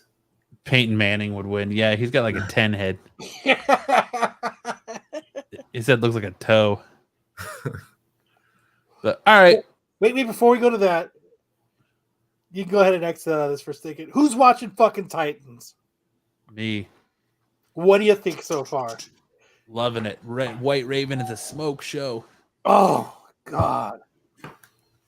Oh. You okay? I'm Kyle? halfway Dude, she is through so hot the with white hair. Oh, it's this week's episode. I haven't finished this week's episode yet, but I haven't either. But the first one, I watched the first 3 episodes, 4 episodes, 3.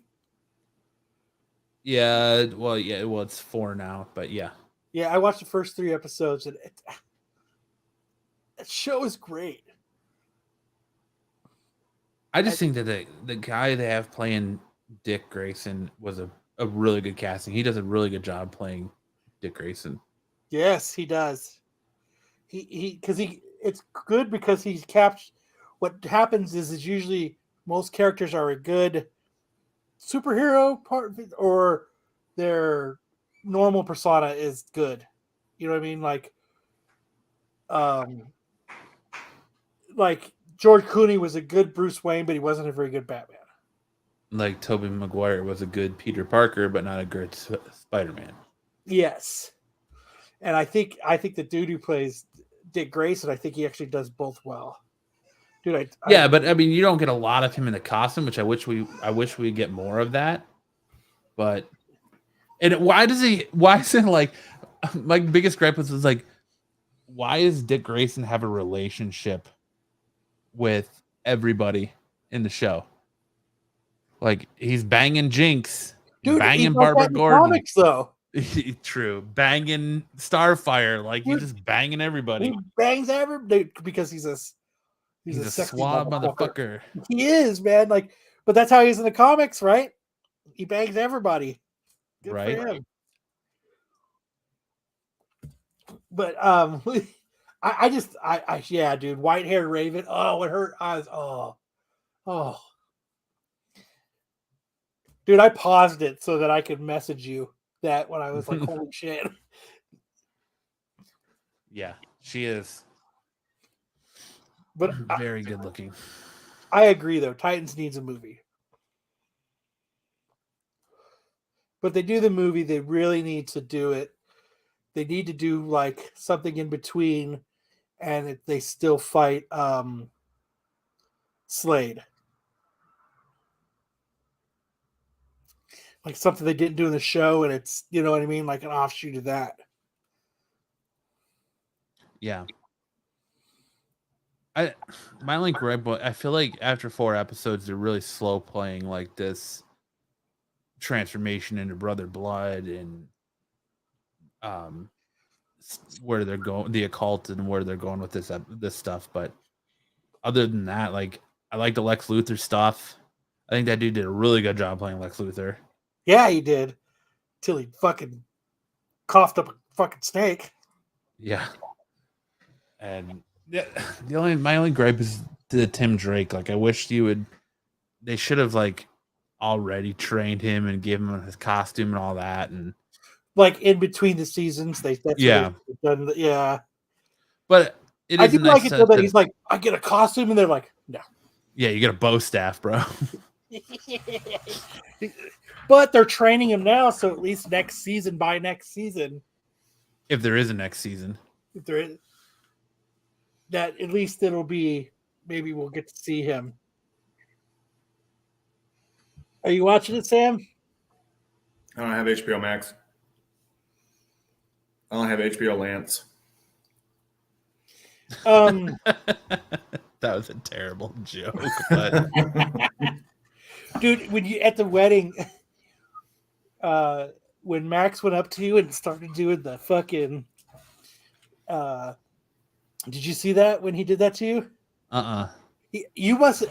Maybe this was the funniest thing I ever seen Max do. So we were talking about Dadson, and he went up and he got up all like nonchalant and was like, he walked over and he went up next and he started like doing this like dance, like this far away from you, and he was like, and dude, my wife thought that was the funniest thing she'd ever seen on the fucking planet, dude. Like she has mentioned it almost every day. That's how fucking funny she sends me videos of other people doing it. It's just, and he just went up and he was dancing and like it was so fucking funny. It was so funny though. I know. And the funny part is you didn't know he did it. He was like this. Nah, dude, I was so preoccupied with everything else that day. I didn't even. You were sitting there eating. Yeah. The one moment that day I really got to myself was eating. But why are we not sure Titans will have another season? Because of the WB Discovery merger is putting all kinds of stuff on the chopping block. Really good shows are going on the chopping block. Like what? They're ending. A lot of the animated series are going. Well, I mean, Legends, anything that's actually on the WBs. Because they already, per the merger, they scrapped a Batman animated series that they were trying to do. The Batgirl movie, Wonder Twins. Nobody knows about Blue Beetle yet. They're just kind of chopping everything, and with the whole James Gunn taking over as the head of DC now. He said there's not going to be 4 Batman. Yeah, it's just redoing everything, so they don't know if like Titans or Doom Patrol will get another season, which they should, because Titans and Doom Patrol are probably their best thing they've got going right now. Well, hopefully James Gunn sits down and is like, nope, that Titan show. Actually, I'm gonna do the James Gunn motherfucker. Keep Titans. There, we're good now. I'll Well, I call hope so. James. I'll call James after the show and tell him to Keep Titans. keep Titans. But That's the way to do it. I do Yeah, not. that's the reason why a lot of people are like, well, hopefully they get another season, but we'll see. The Discovery merger is axing a lot of properties. Says Gunn working on a DC Bible. He wants games, TVs, movies, and comics to be cohesive. Yeah. Good luck. I mean, someone's got to. I mean, he's got a lot on his plate to fix something. Yeah. I Well, I don't mean- think he's going to spend a lot of time fixing. I think he's just going to incorporate things into what he's already established, starting with his Suicide Squad movie. I mean, right here, Joe's like, Greed, Titans, and Doom Patrol are the best. Peacemaker is good, but James Gunn humor it gets old after a while. I don't think, as long as he doesn't spread that humor to every single fucking thing, keep it to the sprinkled to the few things that he does it, like Peacemaker, I think it would be good. But as long as it's not everything, I kind of. I think as long as John Cena's doing it, we're good. Because there's just something about the way John Cena delivers that humor, and yeah, it's nobody else. I don't think any other actor could take Peacemaker and make it what it is the way John Cena has. No. But Titans is, dude, it's, if you're not watching it, I'll give you my HBO Max username and password, Sam, so you can watch it. I still have HBO Lance. He doesn't know that I have it, but I've got it. Then fucking watch it. Sorry, it's only on one particular computer, and I try not to open it up because it's my work computer. I just sent you my username and password. All right. You get Kyle's password, and you get Kyle's password, and you get Kyle's password. I'll give it to everybody. I don't give a shit. No. So, worst covers? Where's covers of the week now? Where's the best covers? Hold on, let Matt finish texting. No, I'm not texting anyone. I'm typing What are you typing? to get the covers up.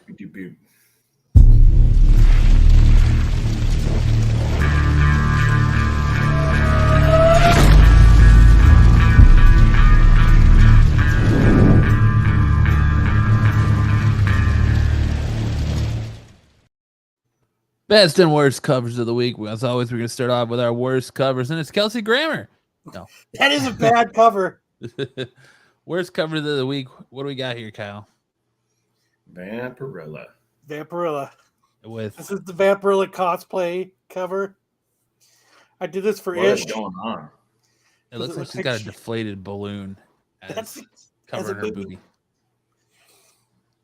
It's overall terrible, even without the. Like the composition of like the very plain gray screen behind her with like the really fake clouds and the dumpy moon there. Like the composition here is just like no hate for this wonderful person putting herself out here like this, but the people who framed her like this need to do a better job. Yeah, I Oh. just think it's a poor. There, I'll create your own user. I'll create your own profile, and you can have your own name and password, Sam. Oh, wonderful. There you go. Thank you, Dubba. Thank you. Yes, Bruce. It looks like she smokes meth. Looks like Winnie Cooper. Joe says at least her bad body distracts you from the bad face. I mean, I'm not here to take down this cosplayer. No, It's this just- lovely woman. I think it's a bad picture. I think she got kind of the short end of the picture stick. Well, she's posing in front of a green screen. She did not compose the picture, right? She's not responsible for making the cover. No, So No. whoever's Cool. responsible for doing that did her a disservice because the costume is messed up. The screen behind her is just gray. There's like nothing going on behind her. The moon and clouds are just like half. It even looks like kind of like bad editing it there. If you look at her, I guess it would be her right thigh to her knee. Yeah, like disappears. Yeah. So, yeah, you're right. The photographer did her a very big disservice. So, Our next one, The Walking Dead Deluxe 51, the white phone cover. I call it the Brad Pitt cover. Yes, because that is not Rick Grimes. It's not Rick Grimes. It almost looks like Brad Pitt. Like the eyes right here, and the Yeah, like for the sure. circles under the eyes, and it's just yeah. What are your kids playing? She's standing right outside my door going nuts. Yes, a child could do better with some artistic ability, but this is bad. It's. I'm not a big fan of this whole Walking Dead Deluxe shit anyway, with it in color and yes, like Brad Pitt from True Romance. Floyd, you used all the toilet paper again. Then next up we have Brad Pitt does have the best role in True Romance. He's the stoner on the couch. Next up we have yet Out another of that honey bear bong. body dysmorphia Flash. I'm just not a fan of these. Just not a fan. Looks like a anonymous pamphlet. That's The Walking Dead. All right, yeah, that's all these are terrible. Then we're getting to our best Darkwing Duck one better than he did any of those other Flash covers. And then we're getting into our best covers of the week. We got She-Hulk variant, Howard the Duck variant. I think that's a badass cover. It's really, really well drawn, Howard the Duck. And look at how they got Kingpin in that dossier. That looks cool too. The photos in the background, like they've paid attention to detail. I like that. This is the opposite of that Vampirella cover. It really is. Then we got Kyle's best looking like he's dropping a deuce cover of the week. Shang-Chi and the 10 Rings. I have made this face and this pose many times running for the door, trying to unlock my front door to go poop. Dude, it's not even the front door that's the real hazard. It's undoing your pants. You're right. But when I saw this, I was like, I have made this face many times trying not to poop myself. I don't know much about Shang-Chi and the 10 Rings, but I thought there were rings on his fingers, and they only did the bracelet thing for the movie. Is that not the case? I don't watch that shit. I don't pay attention to Shang-Chi. I just picked the cover because he looks like he poops. Joe's Doolin says Shang-Chi and the 10 Skids. It's pretty new. That's after Taco Bell on a long drive home. Is he supposed to be like Rogue in this cover? He looks like he's wearing like a Gambit style headgear. With like Rogue's jacket and same like outfit colors. With that breakdance fighting. Breakdance battle. With that deep V. Then we got this Something's Killing the Children cover. That looks like Jessica Negri, cosplayer Jessica Negri. I see I'm picking up what you're putting down. But that's a badass cover. Fucking cover is so fucking cool. They should do a Jessica Negri cover and showing off her exquisite bosom. Bazams. Because she likes to show off her boobies. Mm-hmm. But yeah, that's a phenomenal cover. And then we have Cover the Dead with Lime. Such a cool cover. This cover makes me want to read this book. I don't know about you, but that does look pretty cool. I always the lightning come out of his eyes. Doctor. I always forget what those masks are called. They're called Plague Doctor masks. Yes. That's it. So you know why they have the long nose like that, right? No. They used to shove. So during the plague, everything was so like all the infection Smelled like death. Yeah, so they would stuff that with like potpourri and good smelling stuff, so they didn't have to smell the infection and the death. Wow. But yeah, Don't say you didn't learn something on this show tonight, right? Nothing Coming but in the hot. fact here. And then Cradle of Filth. Dude, such a cool cover. This is Cradle of Filth number 5. I didn't even know they were making comics. With the band? Yeah. Those are fucking... That's just a cool cover. I just... Tyson said needed those for COVID. Pretty much, right? So... Is that the last one? That is the last one. Now it's time to get into big news in anime with Sam. Added that right to that.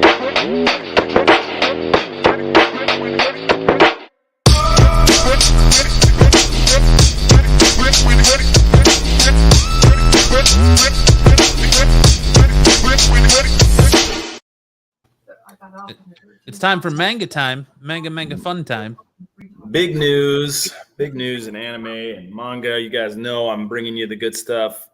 Tokyo Revengers has ended its manga run with chapter 278 that was published this week. The first half I thought was very, very good. I started the second half and it wasn't as good, but it looks like the end of the run was, or the end chapter of the run was very controversial. Kind of along the lines of like Attack on Titan or not as bad as like, say, Game of Thrones did with their HBO series, but definitely there's a lot of people who are unhappy with the way they took the ending. But if you're a big fan of, or you're interested in this show, because they started their anime run, check out the manga. They just ended their run and you can get caught up on the story before the anime drops. Go to Crunchyroll, right? It is on Crunchyroll, yeah. Dude, I love Crunchyroll. Dragon Ball Super anime is returning in 2023. They paused after the Tournament of Power arc. The next two arcs that have wrapped up in the manga are the Moro arc and the Granola arc. Granola being a character, not the delicious breakfast cereal. And there will probably be a couple filler arcs. But he comes from the planet cereal. With the cereal, does come from the planet cereal. Yeah, that's right. So they've got more material that they're going to cover and adapt into the anime starting in 2023. So we'll have that to look forward to. When was this announced? Earlier this week. Because I'm surprised it didn't get announced at Jump Festa. Because isn't Jump Festa in a few weeks? Isn't that usually in December? I think it is not in December. I thought it was in January. January, December, it's all the same. Yeah, it's December 17th through the 19th, 2022. All right. Well, there you go. Surprising. Maybe they'll expand on it. What's that? Maybe they'll expand on it there. Maybe. I think they're probably spending a lot of time on Jujutsu Kaisen. They're going to be talking about One Piece for sure. One Piece is big. They will be talking about Dragon Ball Super as well because Toei, the animation studio, was able to adjust its figures upwards because of how well Dragon Ball Superhero did in American box office. It's made a lot of money. And ironically, the anime movies that used to be a kind of an event release where they release it for a weekend or maybe even just a day are now getting a wide release for a long period of time. Whereas movies like Glass Onion, which is the sequel to Knives Out, is going to be in theaters for a week and then go straight to Glass Netflix. Onions. What's that? Matt has Glass Onions. Always. Glass Onions. All right. So next That up, joke fell flat. Is there any news on whether it's going to be a simul release, like where it's released on TV in Japan and then also here on Crunchyroll at the same time? Crunchyroll, their issue is getting the right dub actors under contract, because their contract was originally with Funimation. Funimation was bought by Sony. The Crunchyroll was bought by Sony. Crunchyroll is still doing dubs, but they have to recontract with all of the Funimation actors because their contracts went up when Funimation was shut down. So hopefully we do get the same actors. Chris Sabat, who does Vegeta, and all the other guys who are involved with it. But I'll totally do voice acting work. I'm up for hire. Well, then get in there, get in that studio, and start making them. You could be like Krillin. Before the show, Sam, I was watching Chainsaw Man. Oh yeah, and I did learn that Matt and I know a lot of Japanese. You do? That we could actually voice a Japanese voice for anime. What's some of the Japanese that you know? Matt, go ahead. Nope, I'm not walking into that one. Nice try. No, sir. No, sir. I'm just joking. Go ahead. All right. I also wanted to review. You mentioned Chainsaw Man, but I also wanted to review Bleach: 1,000-Year Blood War. I'm behind on that one. So this week, we continued the Quincy assault on the Seirete, the Soul Society. Mm-hmm.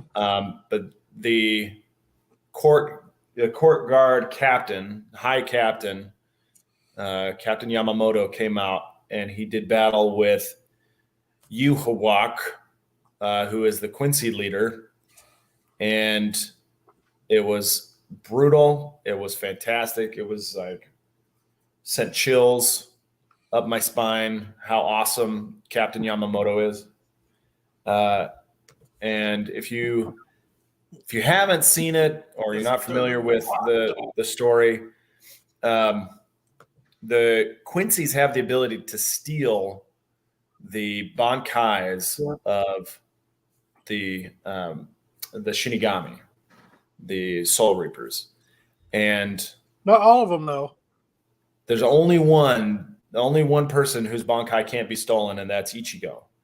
But Ichigo has been taken out of the equation by one of the Quincy's, and so he's not in Soul Society to help out. Say it again. Was it Quincy Adams? No, it wasn't Quincy Adams. Was it John Quincy Adams? See, now I need to catch up because I need to know how they got Ichigo out of the equation.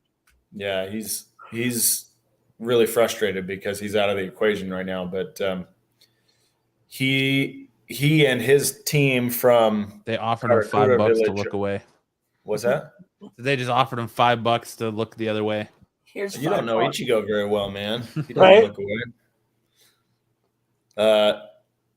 So it was just Captain Yamamoto versus Yu Hawak, and it was pretty intense. So I would give it 4 out of 5. Nice. Check it out. It's on Hulu only. It's only on Hulu. Unless you're outside the U.S., then it's on Disney Plus.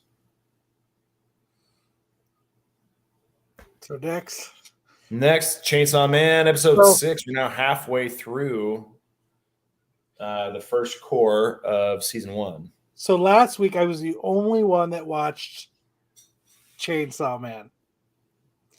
And I truly do not think that I gave episode 5 the awesomeness of episode 5. Oh, yeah. So episode 4 ended on the cliffhanger where Power was offering Ichigo 3 squeezes of the boobies for all the good work he had done in saving her and her cat. And episode 5 picks up right where that left off with Denji going to town to getting his 3 squeezes. And after the first squeeze, he finds out that Power wears a padded bra. So his first squeeze was just like, he was like, what? And she just kind of laughs at him. Powers hands down became like my favorite character of Chainsaw Man. Yeah, she's And amazing. this episode 6 really like nailed it when like just the off the wall shit that she says and does. Yeah. So she's a fiend. And what they didn't tell you in at the end of episode 5, they get sent on a new mission to go to a hotel, and they think there's a fraction of this really powerful devil called the Gun Devil at this hotel. So they go there and they're investigating, and they see this little devil and they kill it, and it kind of triggers them to get locked into this trap. But Denji has real motive to kill this devil. Yeah, because if he kills the devil, then he doesn't just get to second base. He goes all the way with Makima. Well, and he's promised a kiss with tongue. Yeah, also from one of the other devil hunters. At any rate, so they get locked in. Isn't he? And as they're walking into this hotel, Aki, who's kind of their keeper, is like really pissed off for some reason. And what they don't tell you is that Denji and Power tried to feed him poop. Tried to feed him poop. And so he's like really pissed because they were making a mess and disrespecting him. So he got really upset by it. But so episode 6, they're fighting this really kind of nasty demon called the Eternity Devil. They haven't really revealed that yet, but it'll come up. This is the Eternity Devil. And no, they revealed it. Yeah, they revealed it. I think I want to say it was this episode or last episode. They talked about it. Okay. Anyway, that's the demon they're fighting, is the Eternity Devil. And he says, offer me Chainsaw Man and the rest of you can go. And it kind of sows some discord among the group, but ultimately Denji takes a flying leap into the Eternity Devil. I do. Yeah, because they're trying to get the devil's trying to get all of them to kill Denji and give him his body because for some reason he's afraid of his chainsaws. Yeah, we don't know why yet. You'll find out why eventually, but he dives in as he's pulling the pull cord in his chest to activate his chainsaw powers. And we'll see what kind of a mess he makes in episode 7. Dude, so best anime out right now. It's killing it. You guys all need to go watch it. I just want episode 7 to start with just like a giant explosion of blood as he's just ripping this demon apart. Yeah, absolutely. All right, and then the WTF. Like Denji's like, I love this bed. I'm just gonna take a nap. I'll give a fuck. Yeah, he just takes a nap. He's just like, it's so comfortable. Like it. Everyone else is like all like worried and stressed, and like he's just like, I'm taking a nap. He's just him. And then like Power when she was talking about like running for like. She wanted to win a Nobel Prize and she was going to do 100% of taxes, like, yeah, it's like her character is so funny. Like, yeah, she's totally dumb. She's so stupid, but it's totally adorable at the same time. Mm-hmm. So you didn't put your WTF manga in here. Oh, my bad. But the series is called, well, I guess I'll just save it for next time. I mean, do you have it where you can just share the screen or no? Yeah, I do. If you go to the Google Doc, it's in there. Let me pull up the Google Doc.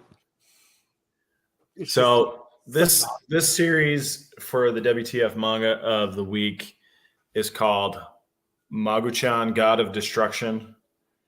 And when it first came out, what's that? If they don't fight with their asses, then you're not going to be able to top it. So Magu-chan, the God of Destruction, is this little pink kind of octopus looking thing. He's meant to be like a cute form of like a Cthulhu or something. And he basically treats, so that's his original form, is he's this massive kind of eldritch type monster. And you can just use your arrow keys, but he gets imprisoned by some religious zealots and then freed in modern times. And as a result, he washes ashore where he meets this young girl, and they basically have it's like a house cat that can destroy anything with its beam, but he has to eat a lot and then he can destroy things. So it's just this really kind of wholesome, really funny, kind of slice of life meets Cthulhu religious zealotry. But it's you need a lot of Jameson for that, Darth. It's a funny one. This one is done. I think it only reached like 70 chapters or so. It's very funny. So I'd recommend it. It is a WTF though, because it's just such a weird premise. Nothing beats the fighting butts, dude. That's gonna be tough to top. That Grease one is pretty. Greased is pretty up there too. Yeah, that one's pretty nasty. Squeezing your fucking nasty face over your sister's a little. Oh yeah, that was pretty gross. All right, it's time for first appearances of the week. We got the first cameo appearance of, I can't even pronounce it, Eden Versio. You'll probably hear about it tomorrow. Star Wars Hidden Empires. You'll hear all about it tomorrow night, I'm sure, on the Star Wars show. And then in Batman One Bad Day, Mr. Freeze, number 1, you got Frostbite, a female sidekick for Mr. Freeze. First appearance. I've been enjoying these One Bad Day books. Have you? Yeah. I kind of fell off after the first one, but I need to go back and check some of them out. In Dark Crisis World Without a Justice League Batman, The Last Night Stand, you get the first appearance of Mr. Wax. Nightwing, you get the first appearance of Nightmite, a Nightwing version of Batmite. Because they're running out of ideas, I guess. They're running out of ideas. And Stargirl, The Lost Children, which is supposedly going to be a continuation of the now canceled CW series. You get the first appearance of Childminer, which that just sounds like a terrible name for a character. For a pedophile, you mean? Yeah, exactly. Right. And then in Wakanda 2, you get the first appearance of Lacron, a villain who leads a rising faction. Lacroix. None of those, I don't think any of these are going to pan out to be much. But I don't think you're going to see much of them after this. No. But there you go. Those are all your first appearances for the week. And now we're going to do our top 5. And what was our top 5 this week, Kyle? So because of Sam and because of Mr. Keanu Reeves talking about Constantine 2, we picked our top 5 favorite John Constantine covers. So I think you're up first. Yeah, I did first. My first one is Hellblazer. I think it's 72. 72. Yeah. That's just dope. The Statue of Liberty skeleton. I love it. Just a great cover. Next one is, I think this is 76. 75. 75. Hellblazer 75. That's just, it'll. Looks like I cut a fart and you're going to smell it. If you look up Man Crush, it'll say Lopez and Matt. Oh my gosh. All right, Lopez. So, number 4, it's a Hellblazer 75.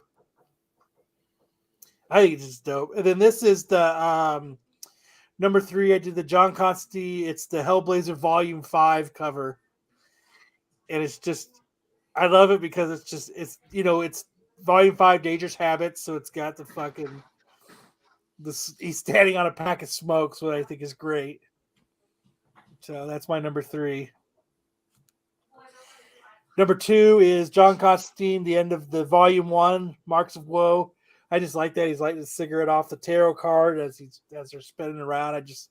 I think it's a great cover. And then number 1, nothing beats Hellblazer number 1. That's just what you think of, right? Yeah. So that's what I did. Those were my top 5. Mine is my number 5 is the cover for the trade paperback for Original Sins for Hellblazer. I just like him sitting there with like the dead. It's basically sitting on the dead Pegasus with a cold beer and a smoke in his hand, little band-aid over his eye, looking like mayhem. We used to do mayhem. Number 4 is Truth and Justice number 3. I just like that. That is a cool cover cover. a lot with like the witch. It looks like the witch doctor in the back. Number 3, of course, like Kyle said, the Sam Universe Hellblazer where he's lighting the cigarettes with the tarot cards. Like he's Kyle. It's just a great cover that he's doing it with all the tarot cards. Number 2, Hellblazer Rise and Fall.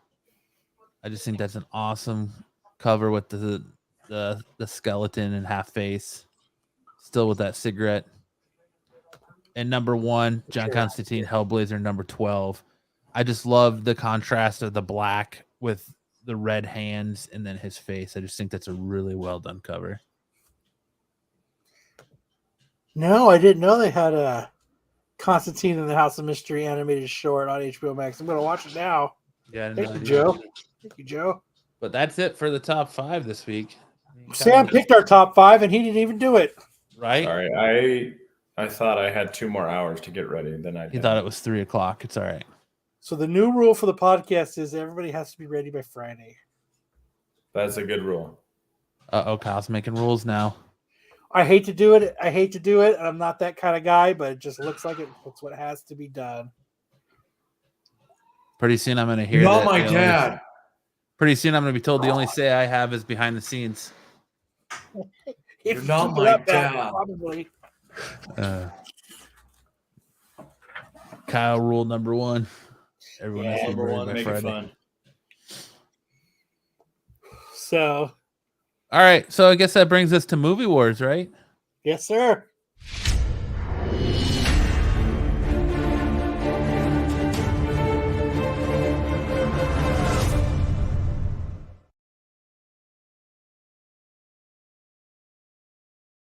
So I actually remember to get with Pete to have him put it up. So we did Apocalypse Now versus Saving Private Ryan.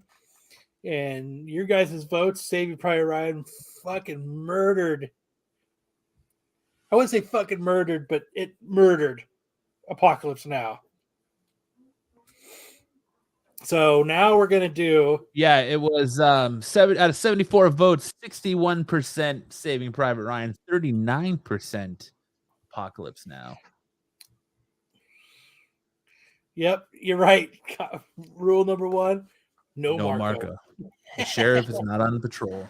Not today. So what I'm going to do is I'm doing Save It Private Ryan versus Tropic Thunder. Tropic Thunder. Tropic Thunder. That's not a war movie. And I just did that just for the outcry of our movie where everybody was so up in arms over Tropic Thunder, and that it's now Saving Private Ryan versus Tropic Thunder. Lori and Marco were all up in arms. That's not a war movie. So when I was like, "What?" Damn, it's like Marco is here. That's probably like the best Marco impression I've ever heard. All you have to do is say word salad, salad bar, and something great about the state of Michigan, and I think you're nailed it. That's not a war movie. So we'll have this up probably Monday or Tuesday for you guys to vote on. So I'm assuming it's going to be Tropic Thunder versus something. We'll see. Ah, yes. Never go full Marco. Never go full Marco. Tropic Never Thunder. go full Marco. Ask Sean Penn. You never go full Marco. Lopez of Ohio. Ohio's a shit state. It's all about Michigan. Pure Michigan. The great state of Michigan. Everybody's from Michigan. Ed says full Marco is funny. You never go Full full Marco's Marco. hilarious. is hilarious. So, Cartoon Wars. so be sure it'll be up. I'm going to message Pete after the show and have him try to get it up by Monday so that all you guys can vote. Yeah, good. Make sure to go over to Renovision channel, click on that community tab, and vote for Movie Wars, which leads us into this week's Cartoon Wars. This Listen, is where got fucking murdered. Yes. So we had Gargoyles versus Batman the Animated Series out of respect to the passing last Kevin week Conroy. of Kevin Conroy. And so we did Gargoyles versus Batman the Animated Series. And like Kyle said, it was a murdering. It's fucking murder. 95 of you beautiful bastards voted, and 84% were in favor of Batman the Animated Series versus 16% for Gargoyles. Fucking murdered. Gargoyles standed no chance. So then in this segment, I was like, I gotta find something to keep it competitive. So for this week, Cartoon Wars, we're gonna pit Batman the Animated Series versus Spider-Man the Animated Series. Ooh. The original animated series from like the 70s? The original, no, the 90s. No, the 90s one. 90s. Animated series, yes. Ooh. The Fox Kids. I Spider-Man. don't know. I bet Batman still wins, and we're going to be putting it up against Ninja Turtles next time. Oh, it's going to lose against Ninja Turtles. I don't know, man. But there you go. Make sure to vote. And again, go to the Renovision channel, click on that community tab, and make sure to vote for not only Movie Wars, but Cartoon Wars. Your choice of Batman the Animated Series versus Spider-Man the Animated Series. I actually thought that Gargoyles versus Batman would be a little bit more, would be a little bit closer than it was. No, I knew it was going to get slaughtered. But yeah, it's going to be Joe Batman. Doolin says it's Batman hands down. Only X-Men animated series could challenge Batman. You think so? So if Batman wins, let's do X-Men then. It's Batman, Tyson says. So there you go. So this week, my sexy pick of the week is, well, hello, Jessica Alba. With a little nip slip there, just for the algorithm. Just a little nip slip for the algorithm. She's still hot, not as hot as she was in Idle Hands. That was like. Are you gonna take a drink and toast? I toast her in Idle Hands, but we gotta appreciate her nip slip in this shirt. Still very attractive. Well, hello, Jessica. This particular photo is probably 10 to 15 years old. Looks like she's got a lazy eye. It's just the way she's turned. Invisible blouse for the invisible woman. Yes, sir. Yes, sir. So and then we have our that was what the fuck story of the week. That was last week. Oh, this was last week? All right. Do you know why he did that? You guys know why he did that? I don't see any reference to the reason why he did it. So there's a series called Sword Art Online where people could wear. Talked about it. Oh, okay, good. Yeah. He did. He said this is where it came from. Didn't you give me I thought you put a what the fuck story in our chat. No, I was just thinking about it like 5 minutes ago. Fuck, I need to. If I did, I sent it to you in chat. Yeah, I think you sent it to me in our chat. Yeah. And then I didn't put it on the. Because I was just thinking about it when we were doing Movie Wars. Fuck, I didn't do it. What the fuck? It was the German man finds $4.7 million check for Haribos and gets gummy bears as reward. Yes, that's right. He got 6 bags of gummy worms. Whoops. For finding a check. I sent you a picture, right? Yeah. Well, you sent me the whole article. Did I? Yeah. Yeah, go ahead and put that up there. All right. Grab it real quick.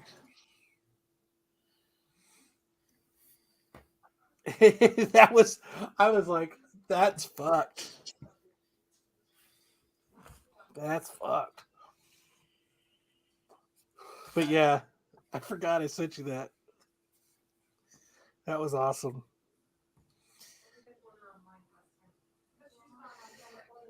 German man finds $4.7 million check for gummy bears. And yeah, they gave him like 6 little bags of gummy bears.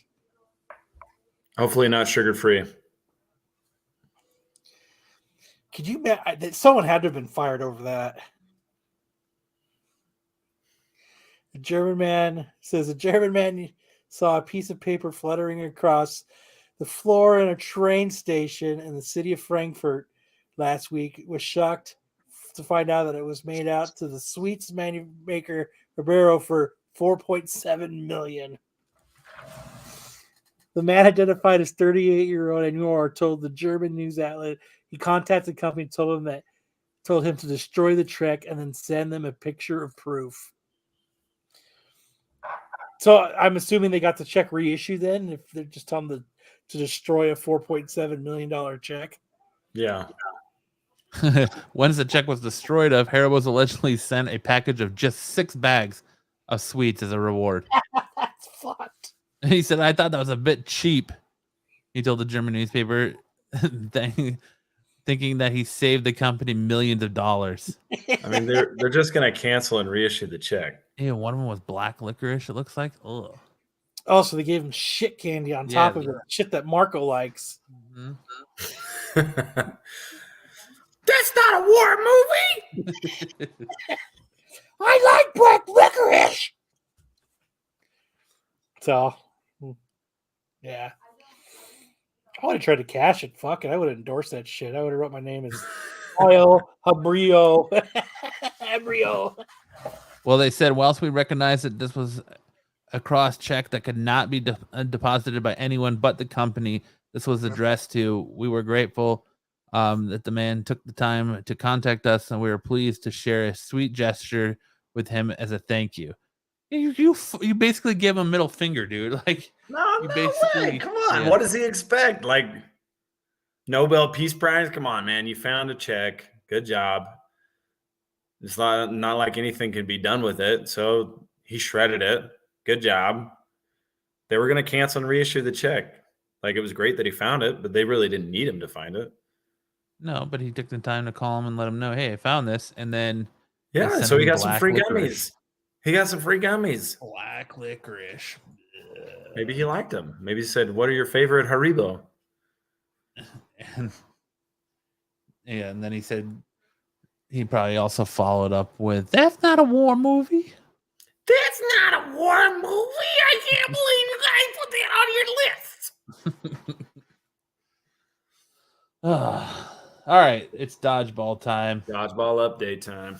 That's not dodgeball. That's not a dodgeball movie. All right. Is there anyone? Now I just sound like what's his name from Jimmy Neutron? Carl from Jimmy Neutron. That's not a dodgeball movie. I'm Carl Weezer. I like Jimmy's mom. It's not a doll. It's an action figure. Can you enlarge that by any means? No, that's as big as it goes. What if you? That's what she said. Marco would ask for candy corn. All right, so this week, me and my dodgeball league co-founder, we went to the other league in town called Cactus Dodgeball. The guy who's throwing at me he was part of the national team. He calls himself a professional dodgeballer, and you can see everyone else kind of bracing for impact, and I'm just kind of like nonplussed by their efforts. So I just do a quick little head dodge. But they were aiming for my head. They were trying to take my head off. This was late into the night. We'd already been there for almost 2 hours, and they were now trying to go for my head because I was getting them out, and they were struggling to get me out. Dude, Matrix type reflexes. And I was pretty pleased by my response here. So here he goes, and woof. Just my head, and then his buddy follows up, whoosh, other side, whiff number 1, and here comes whiff number 2. Boom. You said they were throwing them like 80 miles an hour? Yeah, they were throwing about 80 miles an hour. I did get hit in the face one time by another one of the the other guy's pitches, and it just like I was jumping and turning to the side like this. I had my hands up like this to avoid hitting the ball, and it just like swiped across the front of my face, and it stung. It stung pretty bad. So why do they have you guys all standing in a line then? Like you don't have to stand in a line, but because the other guys throw so hard, you try to get as much distance between you and them as possible. And so they were all standing on the back line like me, but they were like bracing for impact. And I was just standing there, just like, well, let's see what they got. So they throw right at my head, and I was like, whoop, whoop. But yeah, that's part of the thing that I'm trying to do is make dodgeball more watchable, more entertaining. And I think this form of dodgeball is not fun at all to watch. I think it's very boring to watch because everyone just stands on the back line. You get a ball back, then you walk up and you throw it at the other team, and then they walk up and throw it back at you. Yeah, it's super boring. It's really boring to watch. So my quest is to make not dodgeball just fun to play, but as much fun to watch as it is to play. So we went there for research to see what kind of fun you could have watching their style of dodgeball, and I just don't think it's very fun to watch at all. It is fun to play, but it's exhausting because their court is so big compared to ours. Anyway, they don't like it when they come to your guys' court. They don't think it's fun either, though, right? They think it like two people have come and said it was a lot of fun. And two people have come and said it was quote unquote barbaric. Both of them use that same word, barbaric, because we're in a small court and we throw it hard. But we're trying to make it fun for you guys to watch, not just for the players. Anyway. But speaking of fun, what is more fun than playing dodgeball? Playing dodgeball in an official Triple D dodgeball shirt. Get your shirts, man. The shirts are still selling. They're doing well. We've added the tank tops, and they come in different colors and styles. You click on the shirt and it brings up a list of colors that you can buy. I just think in different styles. That V is not deep enough on that tank top. It needs to be a real deep V. I'm talking no, I get you. Middle of the chest deep V. The only ones that are only black are these ones right here. So if you go to some of the others,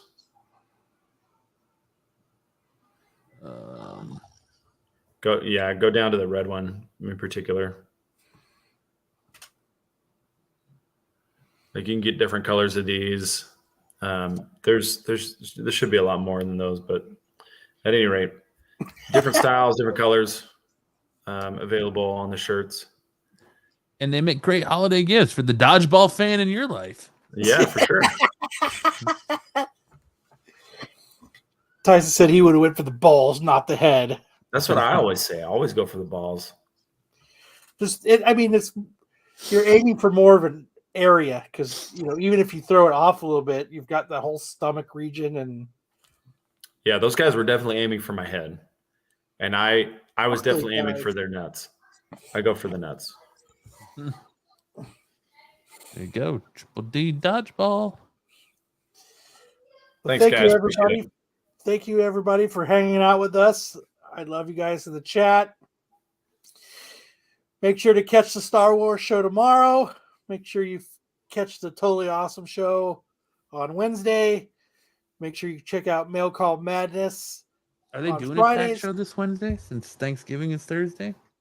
Oh, you know what? I will be in Vegas on Saturday, so I'm not going to be. I don't think we're doing a show, are we? I'm going to say no. Yeah, I'm not going to be here, so. And I'm not bringing a computer or anything with me for the weekend. No, go enjoy Vegas, man. So if you guys wanted to do a show, be my guest. I don't know. Nerds. There'll probably be a tack show on Wednesday. Like you can they can. It's like the Thanksgiving Eve show they can do. So you can hear maybe they'll do a tier list of Marco's favorite Thanksgiving foods, and it'll probably just be like, that's not a turkey. Yeah. I like ham. I like asparagus. You call that Thanksgiving? Yeah. That's not how we do it in Michigan. I like marshmallow in my candy yams. I put spaghetti in my chili. I like raisins in my stuffing. I put spaghetti in my chili. You all look like you probably eat your Thanksgiving dinners at a salad bar. That's where I'll be. I will be at a buffet salad bar for Thanksgiving. Okay, well, let's go. Yummy. Got to go before 3 o'clock though, because all the buffets in Vegas close at 3. What? Yeah, the buffets in Vegas ever since COVID, they close at 3 o'clock in the afternoon now. The Oh, fuck? Yep. All of them? I think the only one that's open late is the I think the one at Caesars opens at 4 p.m. Gonna have to But- Google that because I wanted to do the buffet at the Cosmo. Have you ever had the buffet at the Bellagio? I've had the buffet everywhere in Vegas. I'm Dude, fat. we ate the Bellagio buffet when I was there for my bachelor party, and it's expensive, but they've got food from all kinds of food there, man. Like you go for breakfast and they've got your pancakes next to fried chicken. It's crazy. So good. Dude, the Mandalay Bay has one of the best buffets out there. I remember one time when I still ate seafood before, like, seafood didn't taste good to me anymore. We were at Treasure Island, and I got a plate, and my plate was, like, right here, and I was holding the crab legs to, like, right here. Back to my... That's all I got was crab legs. And they were like, sir, would you like a cracker?